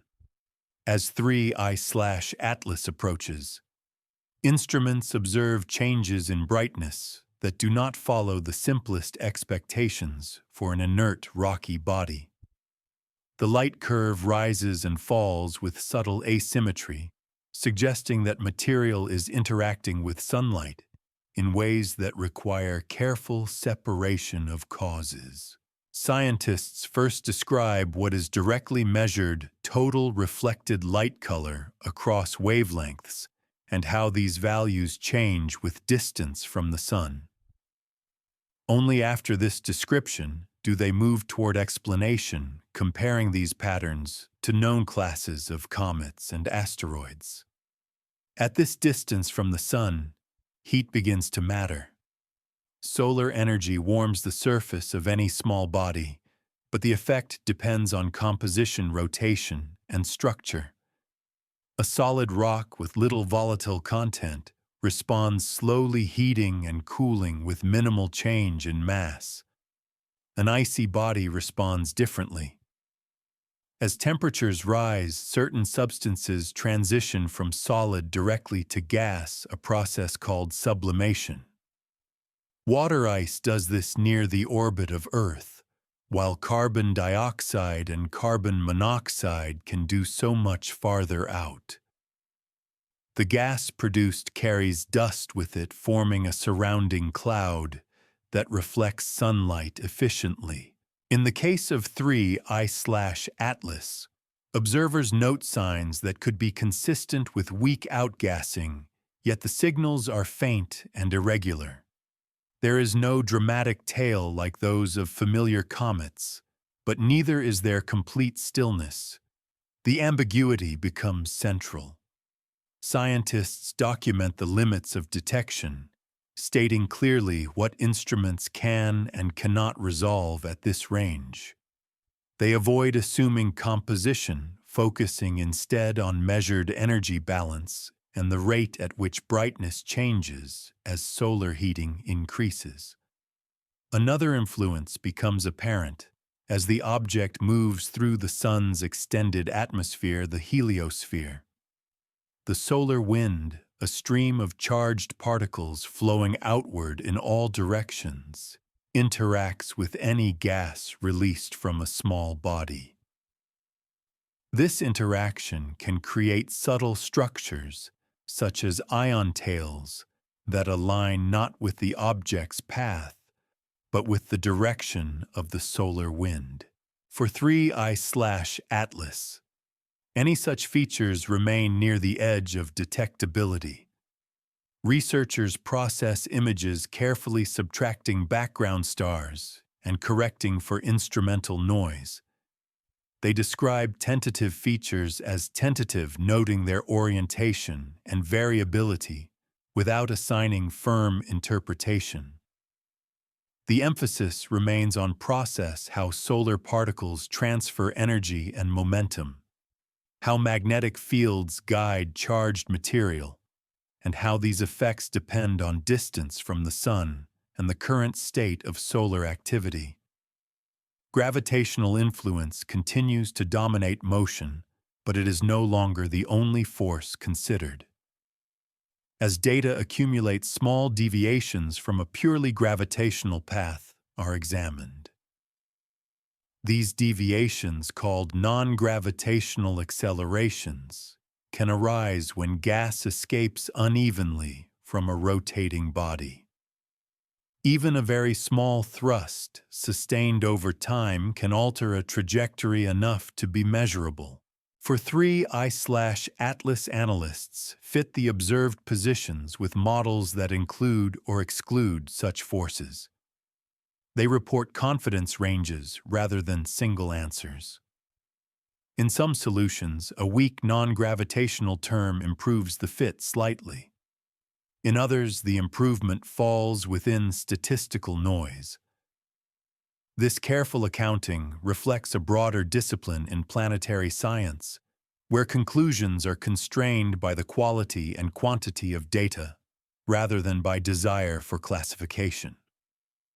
Light itself becomes an object of study.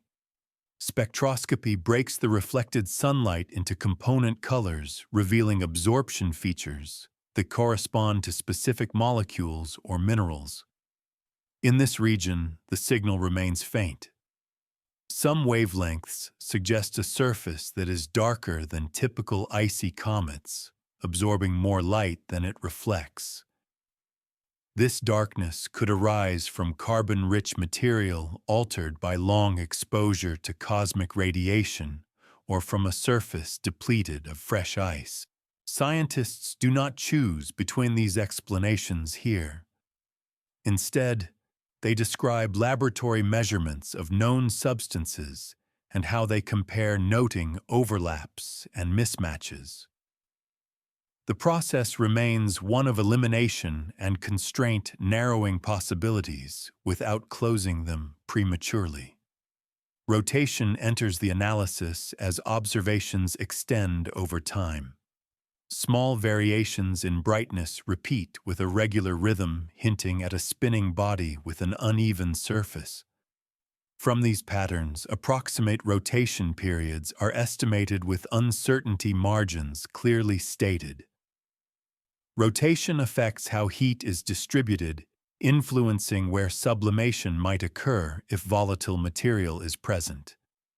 A slow rotator can develop warm regions and cold regions, while a fast rotator averages solar heating more evenly. For 3I/Atlas, the inferred rotation falls within a range seen in other small solar system bodies, neither extreme nor unusual. This finding does not resolve its nature, but it removes some possibilities, showing that extraordinary behavior is not required to explain the observed light variations. As the object continues inward, the Sun's influence intensifies gradually rather than abruptly. Temperature increases smoothly, radiation pressure grows stronger, and any existing gas production responds in step. Scientists track these changes as functions of distance, comparing them to established thermal models. They emphasize continuity, noting that sudden changes would indicate new processes, while gradual ones suggest known physics operating under slightly different initial conditions. In this region, 3I/Atlas behaves in a way that is complex but not chaotic, offering data that refine models rather than overturn them outright. Throughout this section, the focus remains on the Sun as an environment shaping behavior through energy and force. The object is observed within this field, responding according to its properties, whatever they may be. Each measurement adds a constraint, each analysis narrows uncertainty. What is known is described with precision: the levels of brightness, the limits of gas detection, the small possible deviations in motion. What remains uncertain is also stated plainly without speculation. The narrative stays with process over interpretation, allowing the steady accumulation of evidence to define the boundaries of understanding. The region ends with the Sun's influence clearly mapped in terms of light, heat, and wind, setting a stable physical context, without moving inward beyond this layer of interaction. The narrative moves inward from the broad influence of sunlight and solar wind to the immediate surface and near-surface layers of 3I/Atlas, where energy delivered from the Sun is absorbed, stored, and redistributed. At this scale, the object is treated as a physical body with texture, structure, and material properties, rather than as a point of light. Observations cannot resolve the surface directly, but its behavior under changing illumination provides indirect evidence. As the distance to the Sun decreases, the balance between incoming solar energy and outgoing thermal radiation shifts. The surface temperature rises according to well-understood laws of heat transfer, moderated by rotation, surface roughness, and thermal conductivity. Scientists model this balance using ranges rather than exact values because key parameters such as porosity and grain size remain unknown. A surface composed of loosely bound material responds differently from one that is solid and coherent. Fine grains with empty space between them trap heat near the surface during daylight and release it slowly at night. Solid rock conducts heat inward more efficiently, smoothing temperature differences. For 3I/Atlas, the observed thermal response inferred from infrared measurements suggests low thermal inertia, meaning the surface does not store heat deeply. This property is shared by many small bodies, including comets and primitive asteroids, and does not by itself identify composition. The data indicate that the uppermost layer is likely thin, granular, and poorly consolidated, shaped by long exposure to impacts, radiation, and extreme temperature cycling. The color of reflected light provides another constraint. Measurements across visible and near-infrared wavelengths show a surface that reflects less light than fresh ice and lacks strong absorption bands associated with hydrated minerals. The spectrum appears relatively featureless, trending toward the red end of the visible range. Such a spectrum can arise from complex organic compounds formed when simpler ices are altered by cosmic rays and ultraviolet radiation over long periods. These compounds, sometimes called refractory organics, darken and redden surfaces. However, similar spectral slopes can also be produced by fine dust coatings or by mixtures of silicates and carbon-rich material. Scientists therefore describe the spectral shape, carefully comparing it to libraries of known materials and noting both similarities and differences without assigning a single origin. Micrometeoroid impacts play a quiet but persistent role at this scale. Over millions of years, tiny particles traveling at high speeds strike the surface, fracturing grains and creating a layer of regolith, a term for loose surface material.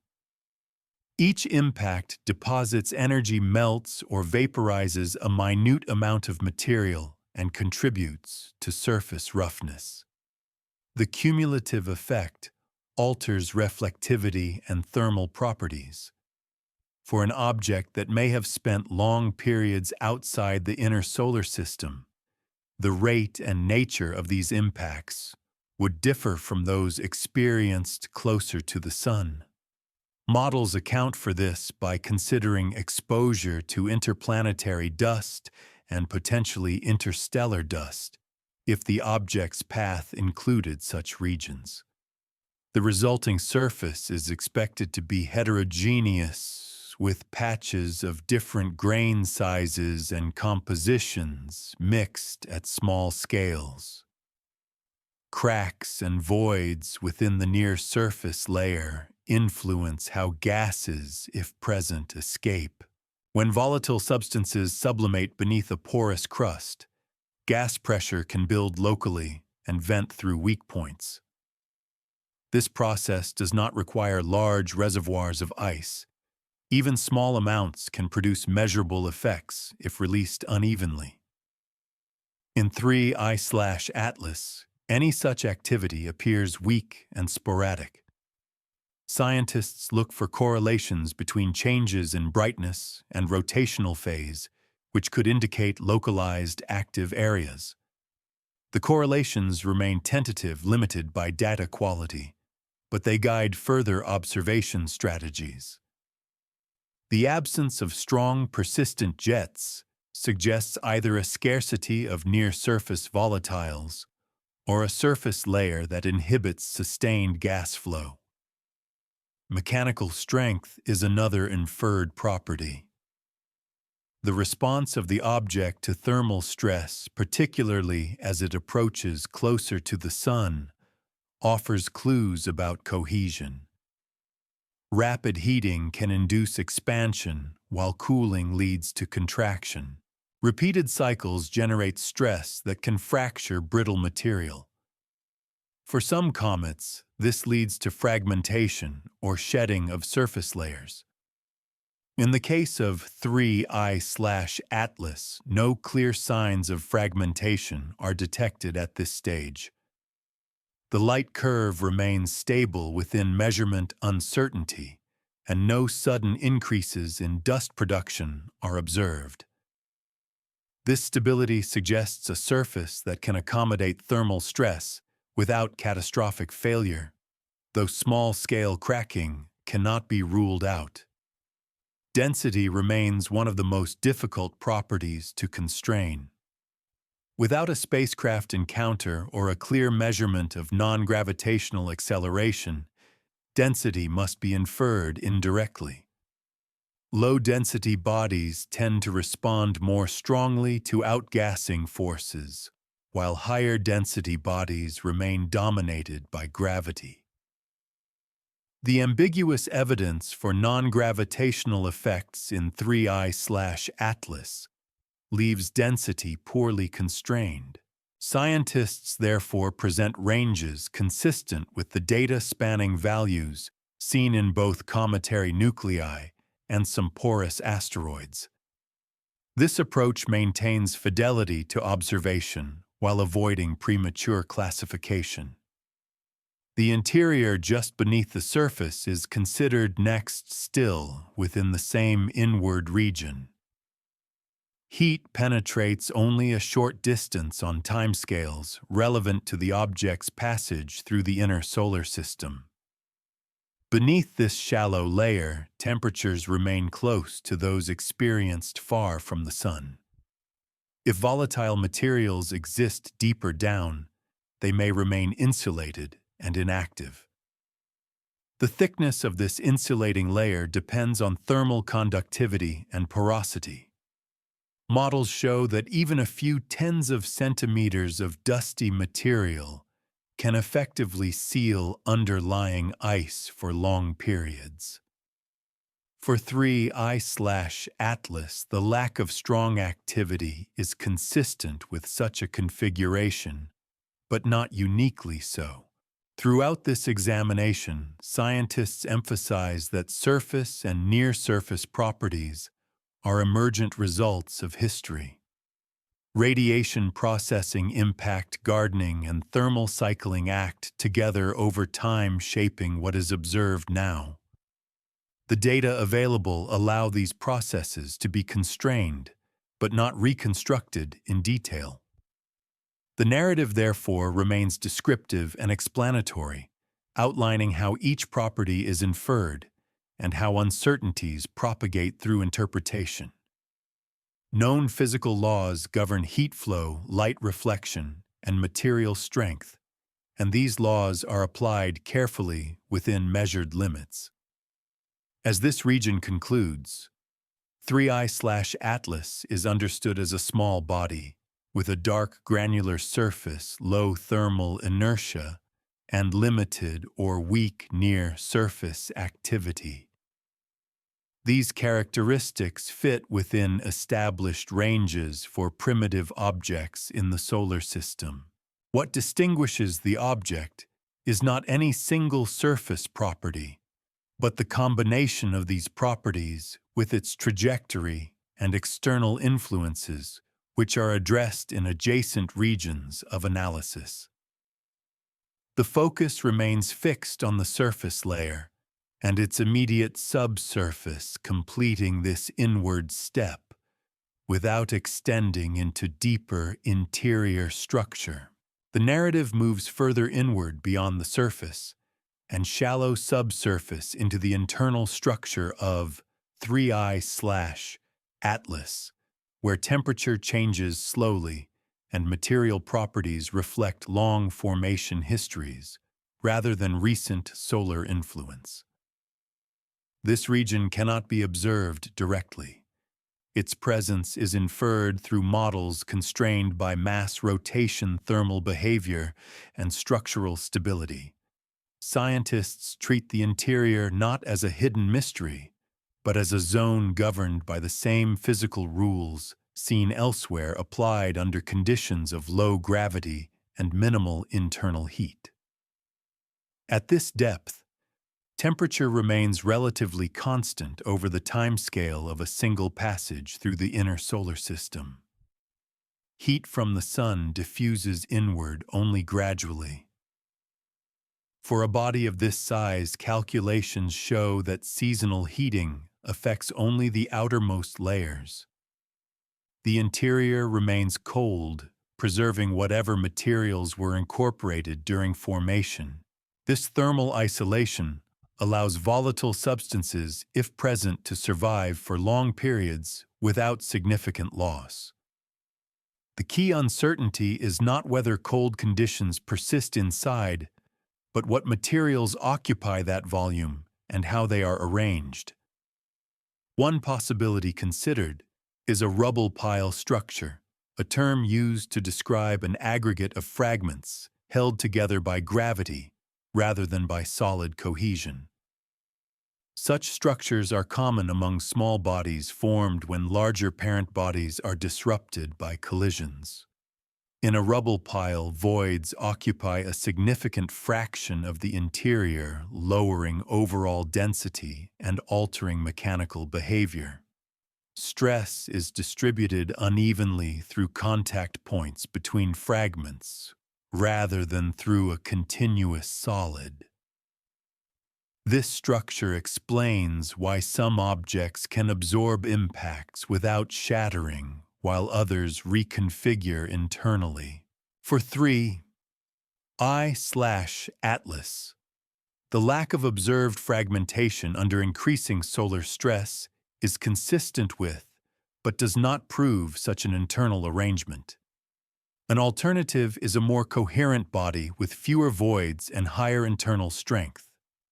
This structure could arise if the object formed gently from accreting material rather than from violent disruption. In this case, the interior would transmit stress more uniformly, and rotation would be limited by tensile strength rather than by gravitational binding alone. Observed rotation rates provide partial constraints. 3I/Atlas rotates within a range that does not demand strong cohesion, but also does not exclude it. Scientists therefore keep both structural models viable, noting where their predictions overlap and where future data could distinguish between them. Composition at depth is inferred indirectly from surface observations and from analogues among known small bodies. If the surface is dark and depleted of easily sublimated ice, the interior could still contain volatile, rich material sealed beneath an insulating layer. Alternatively, the entire body could be relatively dry, composed primarily of silicate minerals mixed with carbon-rich compounds. Spectral data alone cannot resolve this ambiguity.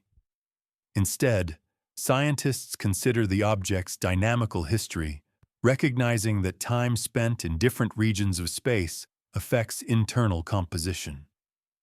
Prolonged exposure to cosmic radiation can alter surface layers without penetrating deeply preserving primordial material inside. Porosity plays a central role in interior models. High porosity reduces bulk density and affects how the object responds to external forces. It also influences thermal conductivity, further insulating the interior. Measurements of bulk density require knowledge of mass, which in turn depends on gravitational interactions that are difficult to measure for an isolated small body. In the absence of such data, porosity is constrained by analogy and by consistency with observed behavior. Models that assume extremely low porosity predict thermal responses and structural rigidity that are not supported by observations. Models with moderate to high porosity remain consistent with available evidence.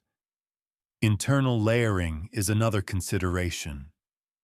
Some small bodies show evidence of differentiated layers where heavier materials settle toward the center, while lighter materials remain near the surface. Differentiation requires internal heating, often from radioactive decay early in the object's history. For a body of this size, significant differentiation is unlikely unless formation occurred under specific conditions. Most models, therefore, treat the interior as relatively homogeneous at large scales, with heterogeneity at smaller scales due to incomplete mixing and localized processes. This assumption simplifies calculations while remaining consistent with current understanding. The presence or absence of internal ice affects long-term evolution. If ice is present and insulated, it can remain stable for billions of years. When such an object enters the inner solar system, only the outermost layers are affected, leaving the core unchanged. If ice is absent, the object's behavior is dominated by refractory materials that respond mainly through thermal expansion and contraction. In 3I/Atlas, the subdued level of activity suggests that if ice exists, it is either deeply buried or present in limited amounts. Scientists articulate this conclusion carefully, framing it as a boundary on possibilities rather than a definitive statement. Mechanical integrity over time provides further clues. The object has likely experienced numerous close passes to stars or dense regions during its history, each imposing tidal forces. A weakly bound interior would be vulnerable to disruption under such conditions. Survival implies a minimum level of internal cohesion or gravitational binding. This constraint eliminates the most fragile configurations while leaving a wide range of plausible internal structures. Again, the emphasis remains on exclusion rather than selection. Throughout this inward examination, the narrative remains grounded in known physical principles.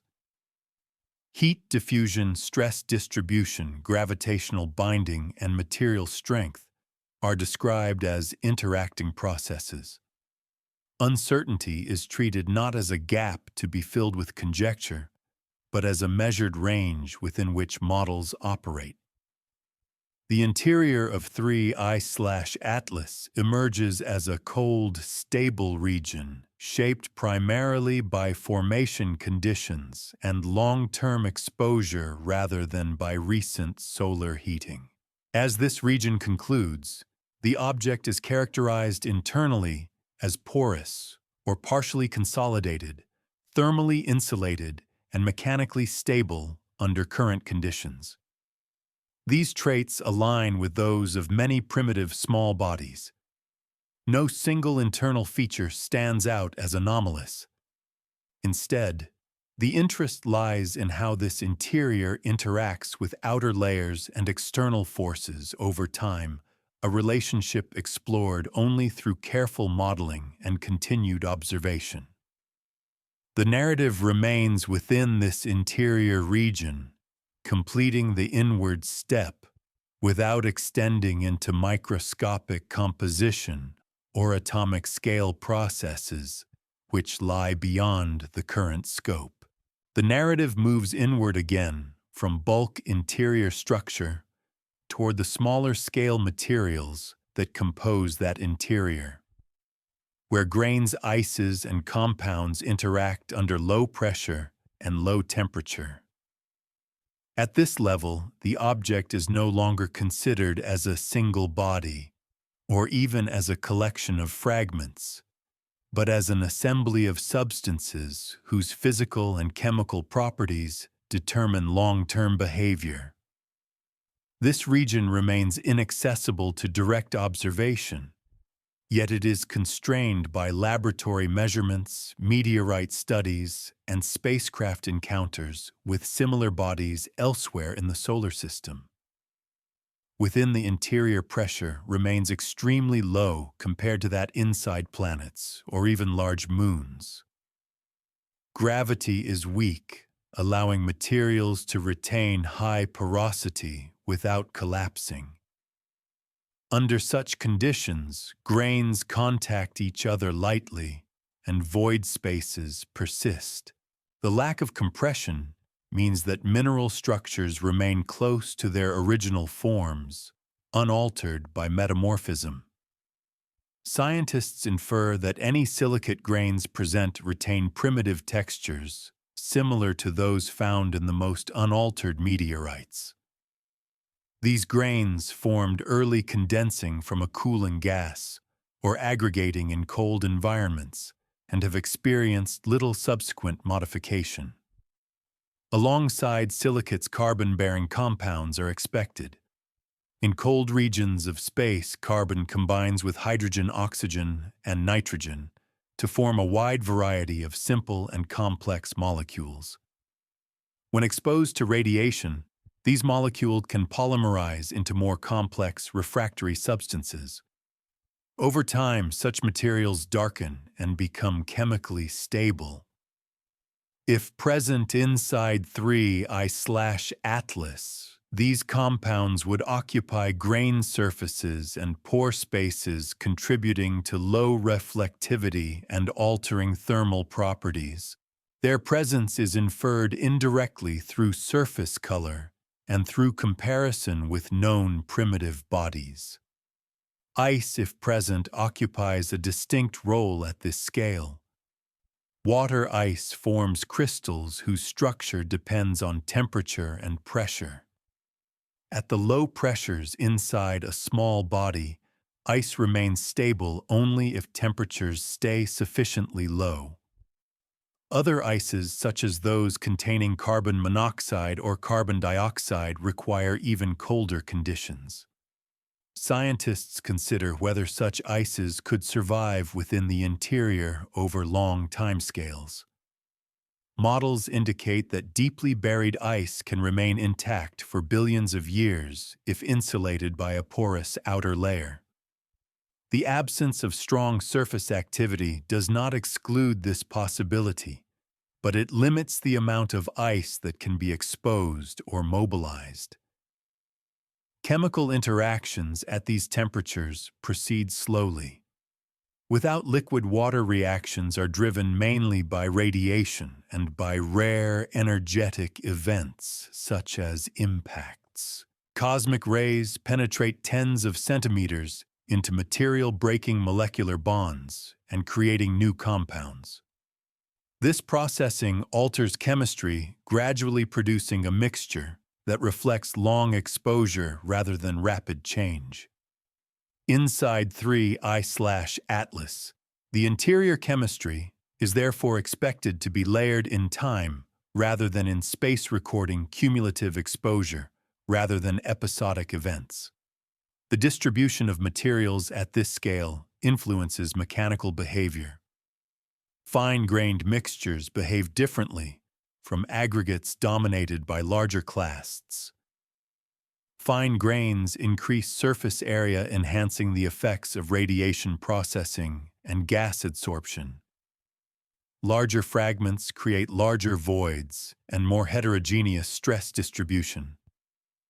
Scientists infer grain-size distributions by analogy, recognizing that collisions during formation and later impacts tend to produce a wide range of sizes. No single grain scale dominates entirely. Electrical properties also emerge at this level. Under solar illumination, surfaces can become electrically charged as electrons are ejected by ultraviolet light. Inside the object, however, charging effects are minimal due to shielding by outer layers. Still, the ability of materials to conduct or retain charge affects how dust might move if gas is released. Poorly conductive fine-grained materials can accumulate charge, locally influencing cohesion and dust-lifting thresholds. These effects are subtle but are included in comprehensive models of material behavior. Isotopic composition represents another inward step in understanding, though it remains largely inferred. Different regions of space produce materials with distinct isotopic signatures. Measurements of comets and meteorites show variation in ratios of hydrogen, oxygen, and nitrogen isotopes. Such ratios provide clues to formation environments. For 3I/Atlas, isotopic data are not available. Scientists therefore discuss expected ranges based on plausible origins, without selecting a specific scenario. They emphasize that isotopic diversity exists even within known populations, cautioning against overinterpretation. The mechanical response of materials under stress is governed by micro-scale properties. When the object rotates or experiences tidal forces, stresses propagate through grain contacts. Weak contacts can rearrange, dissipating energy without fracture. Stronger contacts transmit stress more efficiently, potentially leading to cracking. The absence of observed large-scale disruption suggests that at the microscale, the material network can absorb applied stresses. This behavior aligns with porous aggregates rather than brittle monoliths. Thermal behavior at this scale involves conduction through grain contacts and radiation across voids. In a highly porous medium, heat transfer is inefficient, reinforcing the thermal isolation of the interior. This property explains how cold conditions persist even as the surface warms. Scientists calculate effective thermal conductivity values using laboratory analogs, finding consistency with observed surface temperature responses. Again, these calculations yield ranges rather than precise values, reflecting uncertainty in grain geometry and composition. Throughout this region, the narrative remains focused on material properties rather than origin stories. Each property is described in terms of physical law and empirical constraint. Where direct evidence is lacking, scientists rely on comparison with well-studied samples and on conservative assumptions. The interior materials of 3I/Atlas emerge as primitive, porous, and chemically complex, shaped by long exposure to cold and radiation, rather than by internal heat or liquid processes. As this inward step concludes, the object is understood at the level of grains and compounds, where chemistry, physics, and structure intersect. These materials set the limits on how the object can respond to external forces and internal stresses. They do not on their own define the object's history, but they constrain it tightly. The narrative remains within this material scale, completing the transition inward, without yet addressing atomic or subatomic processes, which lie beyond the scope of the present examination. The narrative moves inward to the smallest scale considered in this examination, where the focus rests on atomic and molecular states that define how matter behaves under the conditions present inside 3I/Atlas.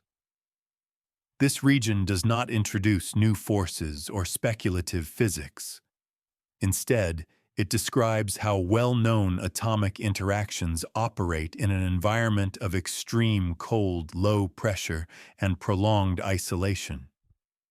At this level, the object is no longer treated as a body or even as a material mixture, but as an ensemble of atoms bound into molecules, lattices, and amorphous structures whose stability governs all larger-scale properties.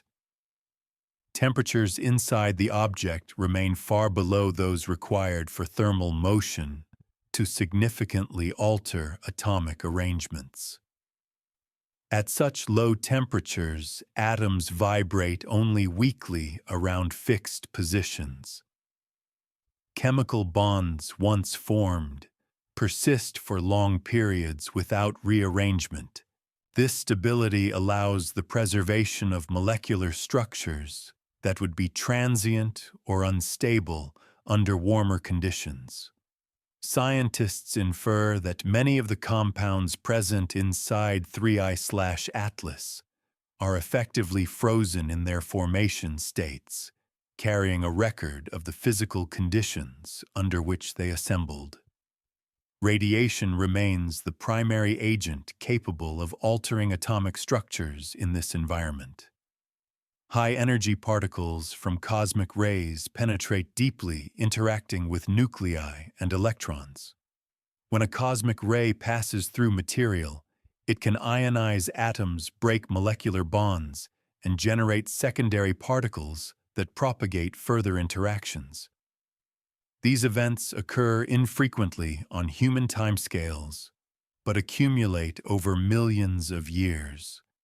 The result is gradual chemical evolution, driven not by heat or pressure, but by radiation-induced reactions. This process is well documented in laboratory studies of irradiated ices and organic compounds, which show progressive darkening, increased molecular complexity, and the formation of stable residues. Within solid materials, atomic lattices respond to radiation by accumulating defects. Atoms may be displaced from their positions, creating vacancies and interstitials. Over time, these defects can alter mechanical and thermal properties at the microscale. In a low-temperature environment, defect mobility is limited, meaning that damage accumulates rather than anneals. For 3I/Atlas, this implies that interior materials may contain a high density of radiation-induced defects contributing to brittleness at small scales, while leaving bulk behavior largely unchanged. Molecular ices exhibit distinct atomic arrangements depending on formation conditions. Water ice, for example, can exist in crystalline or amorphous forms. Amorphous ice forms at very low temperatures when water vapor condenses, rapidly trapping molecules in a disordered state. This form can incorporate other gases within its structure. Over time and with gentle warming, amorphous ice can transition to a crystalline form, releasing trapped gases. Scientists consider whether such transitions could occur inside 3I/Atlas. Models indicate that temperatures at depth remain too low for widespread transitions, suggesting that any amorphous ice present would remain stable. This stability further limits internal gas release. Carbon-based molecules display a wide range of bonding configurations. Simple molecules such as methane and ammonia can be transformed by radiation into more complex chains and rings. These products are often resistant to further breakdown, forming a chemically inert matrix. At the atomic level, this matrix consists of networks of carbon atoms bonded in various configurations, interspersed with hydrogen, nitrogen, and oxygen. Such materials absorb light efficiently and contribute to dark coloration. Their atomic structure explains observed spectral properties without invoking unusual compositions. Isotopic fractionation occurs at this scale as well. Atomic nuclei of the same element but different mass participate in chemical reactions at slightly different rates. Over long periods, these small differences can produce measurable variations in isotopic ratios. In cold environments, fractionation can be enhanced during condensation and radiation processing. Although isotopic measurements are not available for 3I/Atlas, scientists outline the processes that would shape them, emphasizing that a range of ratios is compatible with known physics. The absence of data is treated as an open parameter rather than an anomaly. Magnetic properties at the atomic level are also considered. Many minerals contain iron-bearing compounds whose electron configurations produce weak magnetic moments. In small bodies, these moments do not generate global magnetic fields, but they can influence how grains interact under external magnetic influence. Within the heliosphere, changing magnetic fields associated with solar activity can induce minor effects. Inside the object, however, shielding by outer layers reduces these influences to negligible levels. Atomic magnetic properties therefore play a minimal role in current behavior. Quantum mechanical effects govern all atomic interactions, yet they do not introduce exotic behavior in this context. Electrons occupy well-defined energy states.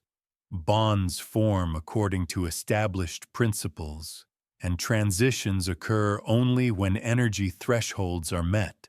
The environment inside 3I/Atlas does not provide conditions for unusual quantum phenomena beyond those already incorporated into standard chemical physics. This acknowledgement reinforces the theme that known laws suffice to describe the object at every scale examined.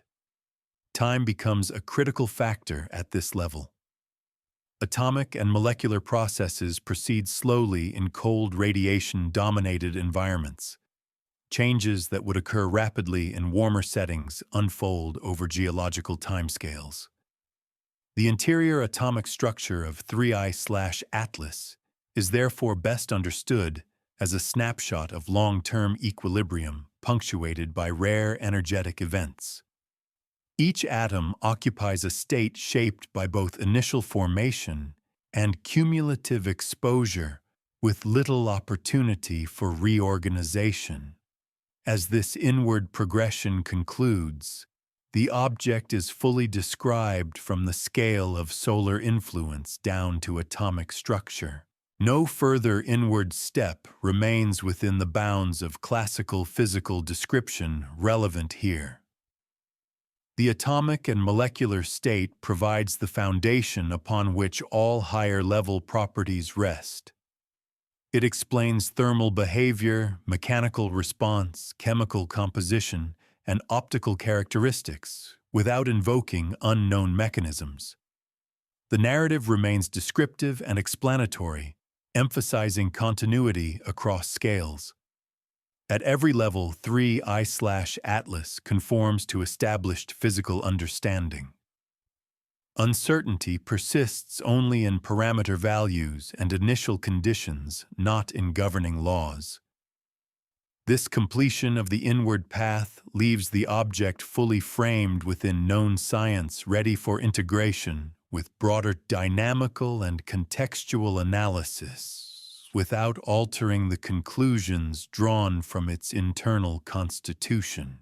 The narrative now moves outward again, not in space but in context, shifting from the atomic scale back toward the integration of 3I/Atlas within the broader dynamical systems that govern motion origin and classification.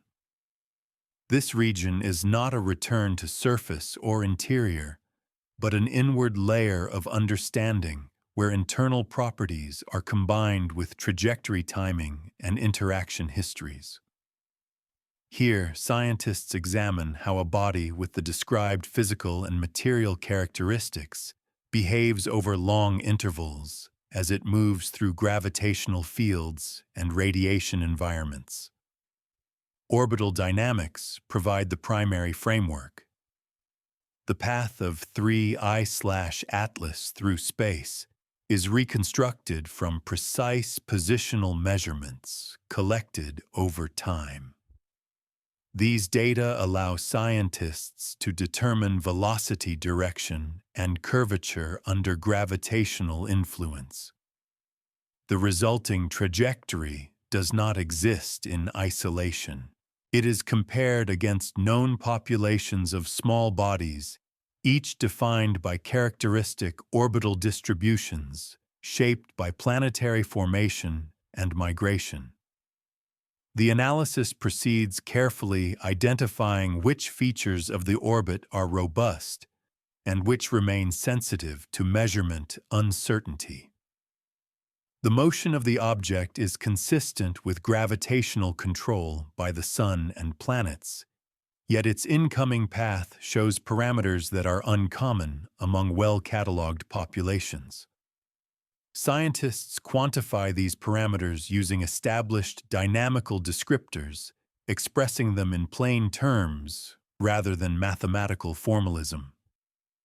They describe how energy relative to the Sun differs slightly from that of typical long-period comets, and how inclination places the object outside densely populated orbital planes. These properties do not violate known dynamics, but they occupy sparsely populated regions of parameter space. To interpret this, researchers model backward integrations of the orbit projecting motion into the past, while accounting for uncertainties. These models do not yield a single history, but a family of plausible paths.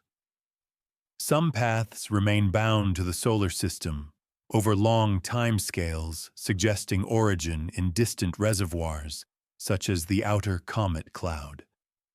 Other paths approach the threshold between bound and unbound motion. Scientists emphasize that this ambiguity arises from sensitivity to small initial differences, not from observational error alone. The object's current trajectory sits near a boundary where classification becomes difficult. Physical properties constrain these dynamical interpretations. A low-density porous body responds more strongly to non-gravitational forces, while a denser body remains dominated by gravity. The weak or absent non-gravitational acceleration inferred earlier narrows viable histories. If 3I/Atlas were extremely volatile, rich, stronger deviations would likely be present. The lack of such signals suggests that its motion closely reflects gravitational history rather than recent mass loss. This consistency strengthens the reliability of backward integrations, while still leaving multiple possible origins open. Planetary encounters represent another layer of context. Over long timescales, small bodies experience close approaches to planets that can alter trajectories dramatically. Even a single encounter can scatter an object into a new orbit. Scientists examine whether 3I/Atlas shows evidence of such encounters in its recent past. Models indicate that no close approaches to major planets are required to explain its current orbit, though distant interactions cannot be ruled out. This finding suggests a relatively gentle dynamical evolution without recent violent scattering events. The broader gravitational environment of the solar system also includes influences from the galaxy itself. Passing stars and galactic tides act over millions of years, slowly reshaping the orbits of distant objects. These effects are well understood statistically, though not in detail for individual bodies. For an object residing far from the Sun for extended periods, such influences can gradually alter orbital energy and direction. Scientists incorporate these effects into population-level models, rather than individual histories, recognizing that they contribute to the diversity of observed trajectories without leaving distinct signatures. Classification emerges as a practical necessity rather than a theoretical goal. Scientists seek to place 3I/Atlas within existing categories to guide observation strategies and comparative analysis. Yet classification is constrained by available evidence. The object shares traits with known populations, but also deviates in specific ways. Rather than forcing assignment, researchers describe it as occupying an intermediate region of parameter space. This approach preserves information and avoids oversimplification. It reflects a broader trend in planetary science toward probabilistic classification based on multiple attributes. Statistical context becomes important at this stage. Large surveys provide distributions of orbital and physical properties for thousands of small bodies. Against this background, the properties of 3I/Atlas can be evaluated for rarity.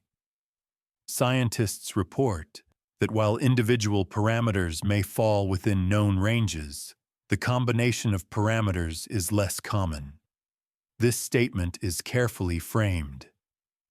Rarity does not imply impossibility or anomaly, only that fewer comparable examples have been observed.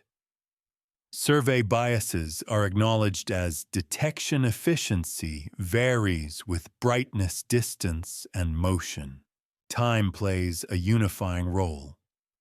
The object's current state represents a single moment in a long trajectory through changing environments. Its physical properties reflect cumulative exposure, while its orbit reflects integrated gravitational influence. Scientists emphasize that neither can be understood in isolation. The interior composition constrains how the object responds to heating, which in turn affects motion. Motion determines exposure history, which feeds back into surface and material evolution. This interconnectedness is described as a system rather than as a chain of causes. Uncertainty remains central. Each inference carries associated limits, and these limits propagate through conclusions. Scientists document where uncertainty is large and where it is small, distinguishing between well-constrained parameters and those that remain open. They do not attempt to resolve all ambiguities at once. Instead, they outline how future observations could refine models such as extended tracking to reduce orbital uncertainty or improved spectral measurements to constrain composition. As this region concludes, 3I/Atlas is situated within the dynamical and contextual framework of the solar system. It is neither isolated nor exceptional in principle, yet it occupies a space that challenges simple categorization. Its behavior is explained through the interaction of internal properties and external forces, all governed by known physics. The inward journey of analysis now approaches completion, having connected atomic-scale processes to system-scale dynamics without contradiction or speculation. The narrative reaches its final inward layer, where accumulated observation and modeling converge on how 3I/Atlas is understood within current scientific practice, not as a conclusion, but as a stabilized state of knowledge bounded by evidence. This region does not add new physical scales or forces. Instead, it addresses how scientists integrate all prior layers into a coherent workable picture while maintaining explicit limits on certainty. The focus remains on method constraint and disciplined interpretation rather than resolution. At this stage, all measurable properties are considered together. Trajectory, brightness, variation, spectral response, thermal behavior, and inferred internal structure are treated as interdependent observations. Scientists construct composite models that must satisfy all constraints simultaneously. A model that explains orbital motion but contradicts thermal data is rejected. A model that matches surface behavior but implies implausible internal strength is adjusted or discarded. This iterative process does not aim for a single best answer, but for a bounded set of solutions that remain consistent across disciplines. The object's motion is now regarded as reliably characterized within known uncertainties. Continued tracking reduces error margins, allowing gravitational modeling to settle into stable ranges. The absence of strong non-gravitational acceleration remains a key constraint. This absence does not rule out internal volatiles, but it limits their accessibility and activity. Scientists treat this as a quantitative boundary, not as a qualitative judgment. Within that boundary, multiple compositions remain viable. Physical interpretation follows cautiously. 3I/Atlas is described as a small, primitive body whose observable behavior can be explained without invoking processes outside established planetary science. Its surface darkness, low thermal inertia, and subdued activity align with known materials altered by long exposure to cold and radiation. Its internal structure, whether rubble pile or weakly cohesive aggregate, remains unconstrained within a limited range. These descriptions are deliberately conservative, reflecting a preference for underinterpretation rather than overreach. The role of observational bias is addressed explicitly.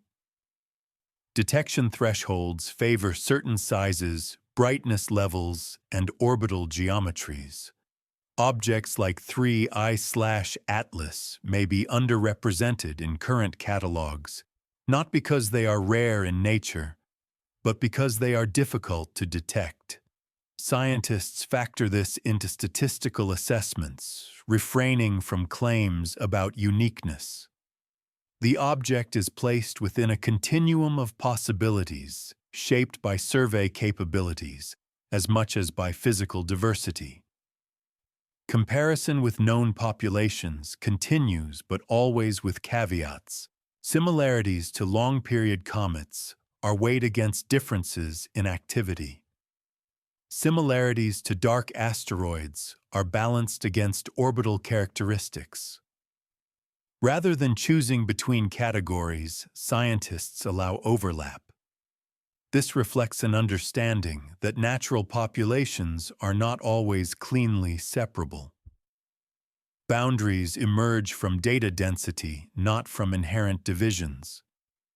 The scientific response to 3I/Atlas emphasizes process transparency.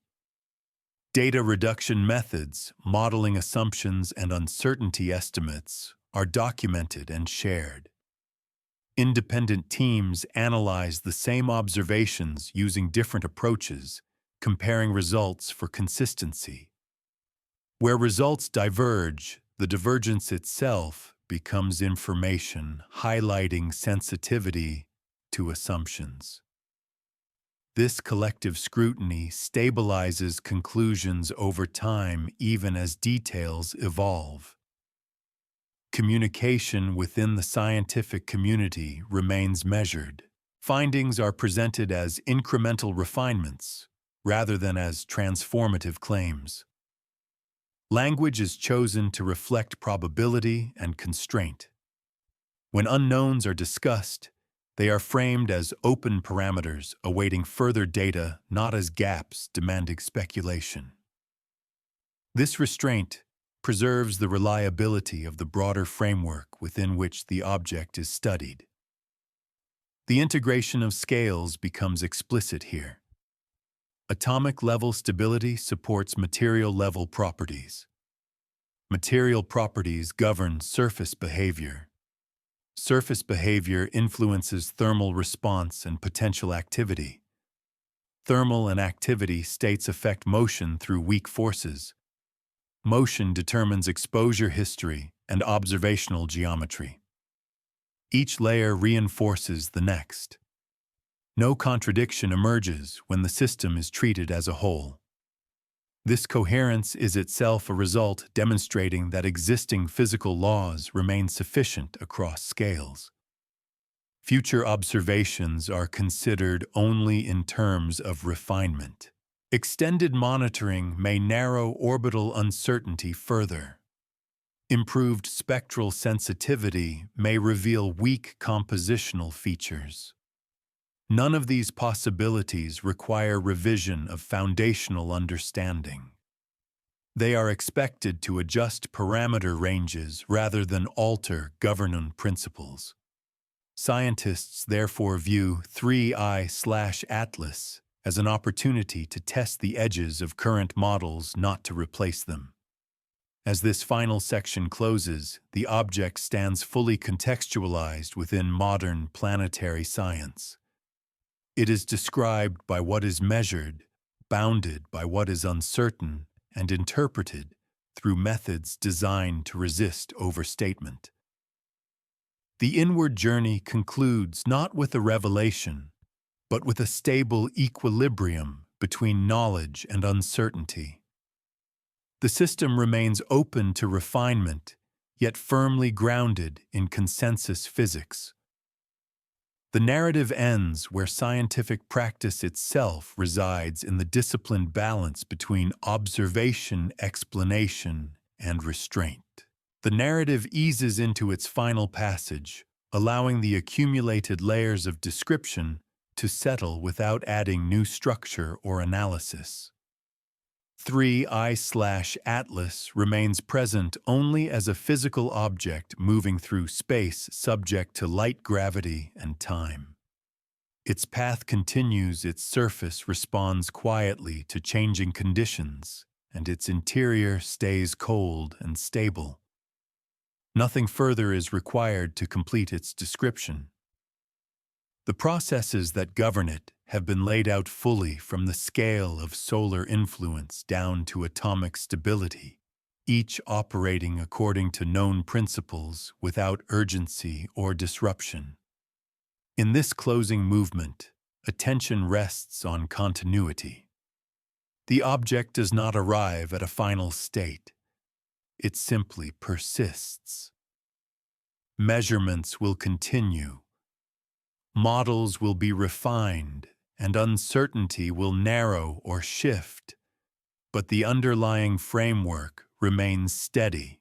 The solar system itself provides the rhythm with slow orbits, gradual heating and cooling, and long intervals of relative stillness. 3I/Atlas occupies one small thread within that larger pattern, neither isolated nor exceptional in physical terms. The absence of dramatic change becomes part of the description. No sudden release of energy, no rapid transformation, no decisive classification interrupts the flow. Instead, the object exemplifies how much of the universe operates through incremental processes that leave subtle traces rather than sharp boundaries. Scientific understanding advances in the same way through accumulation, comparison, and restraint. As observation continues beyond this moment, the object will move farther along its path, carrying with it the same material properties and responding to the same forces. The sun's influence will weaken with distance, surface temperatures will fall, and any transient effects will fade. What remains is structure-preserved chemistry, frozen, and motion governed by gravity alone.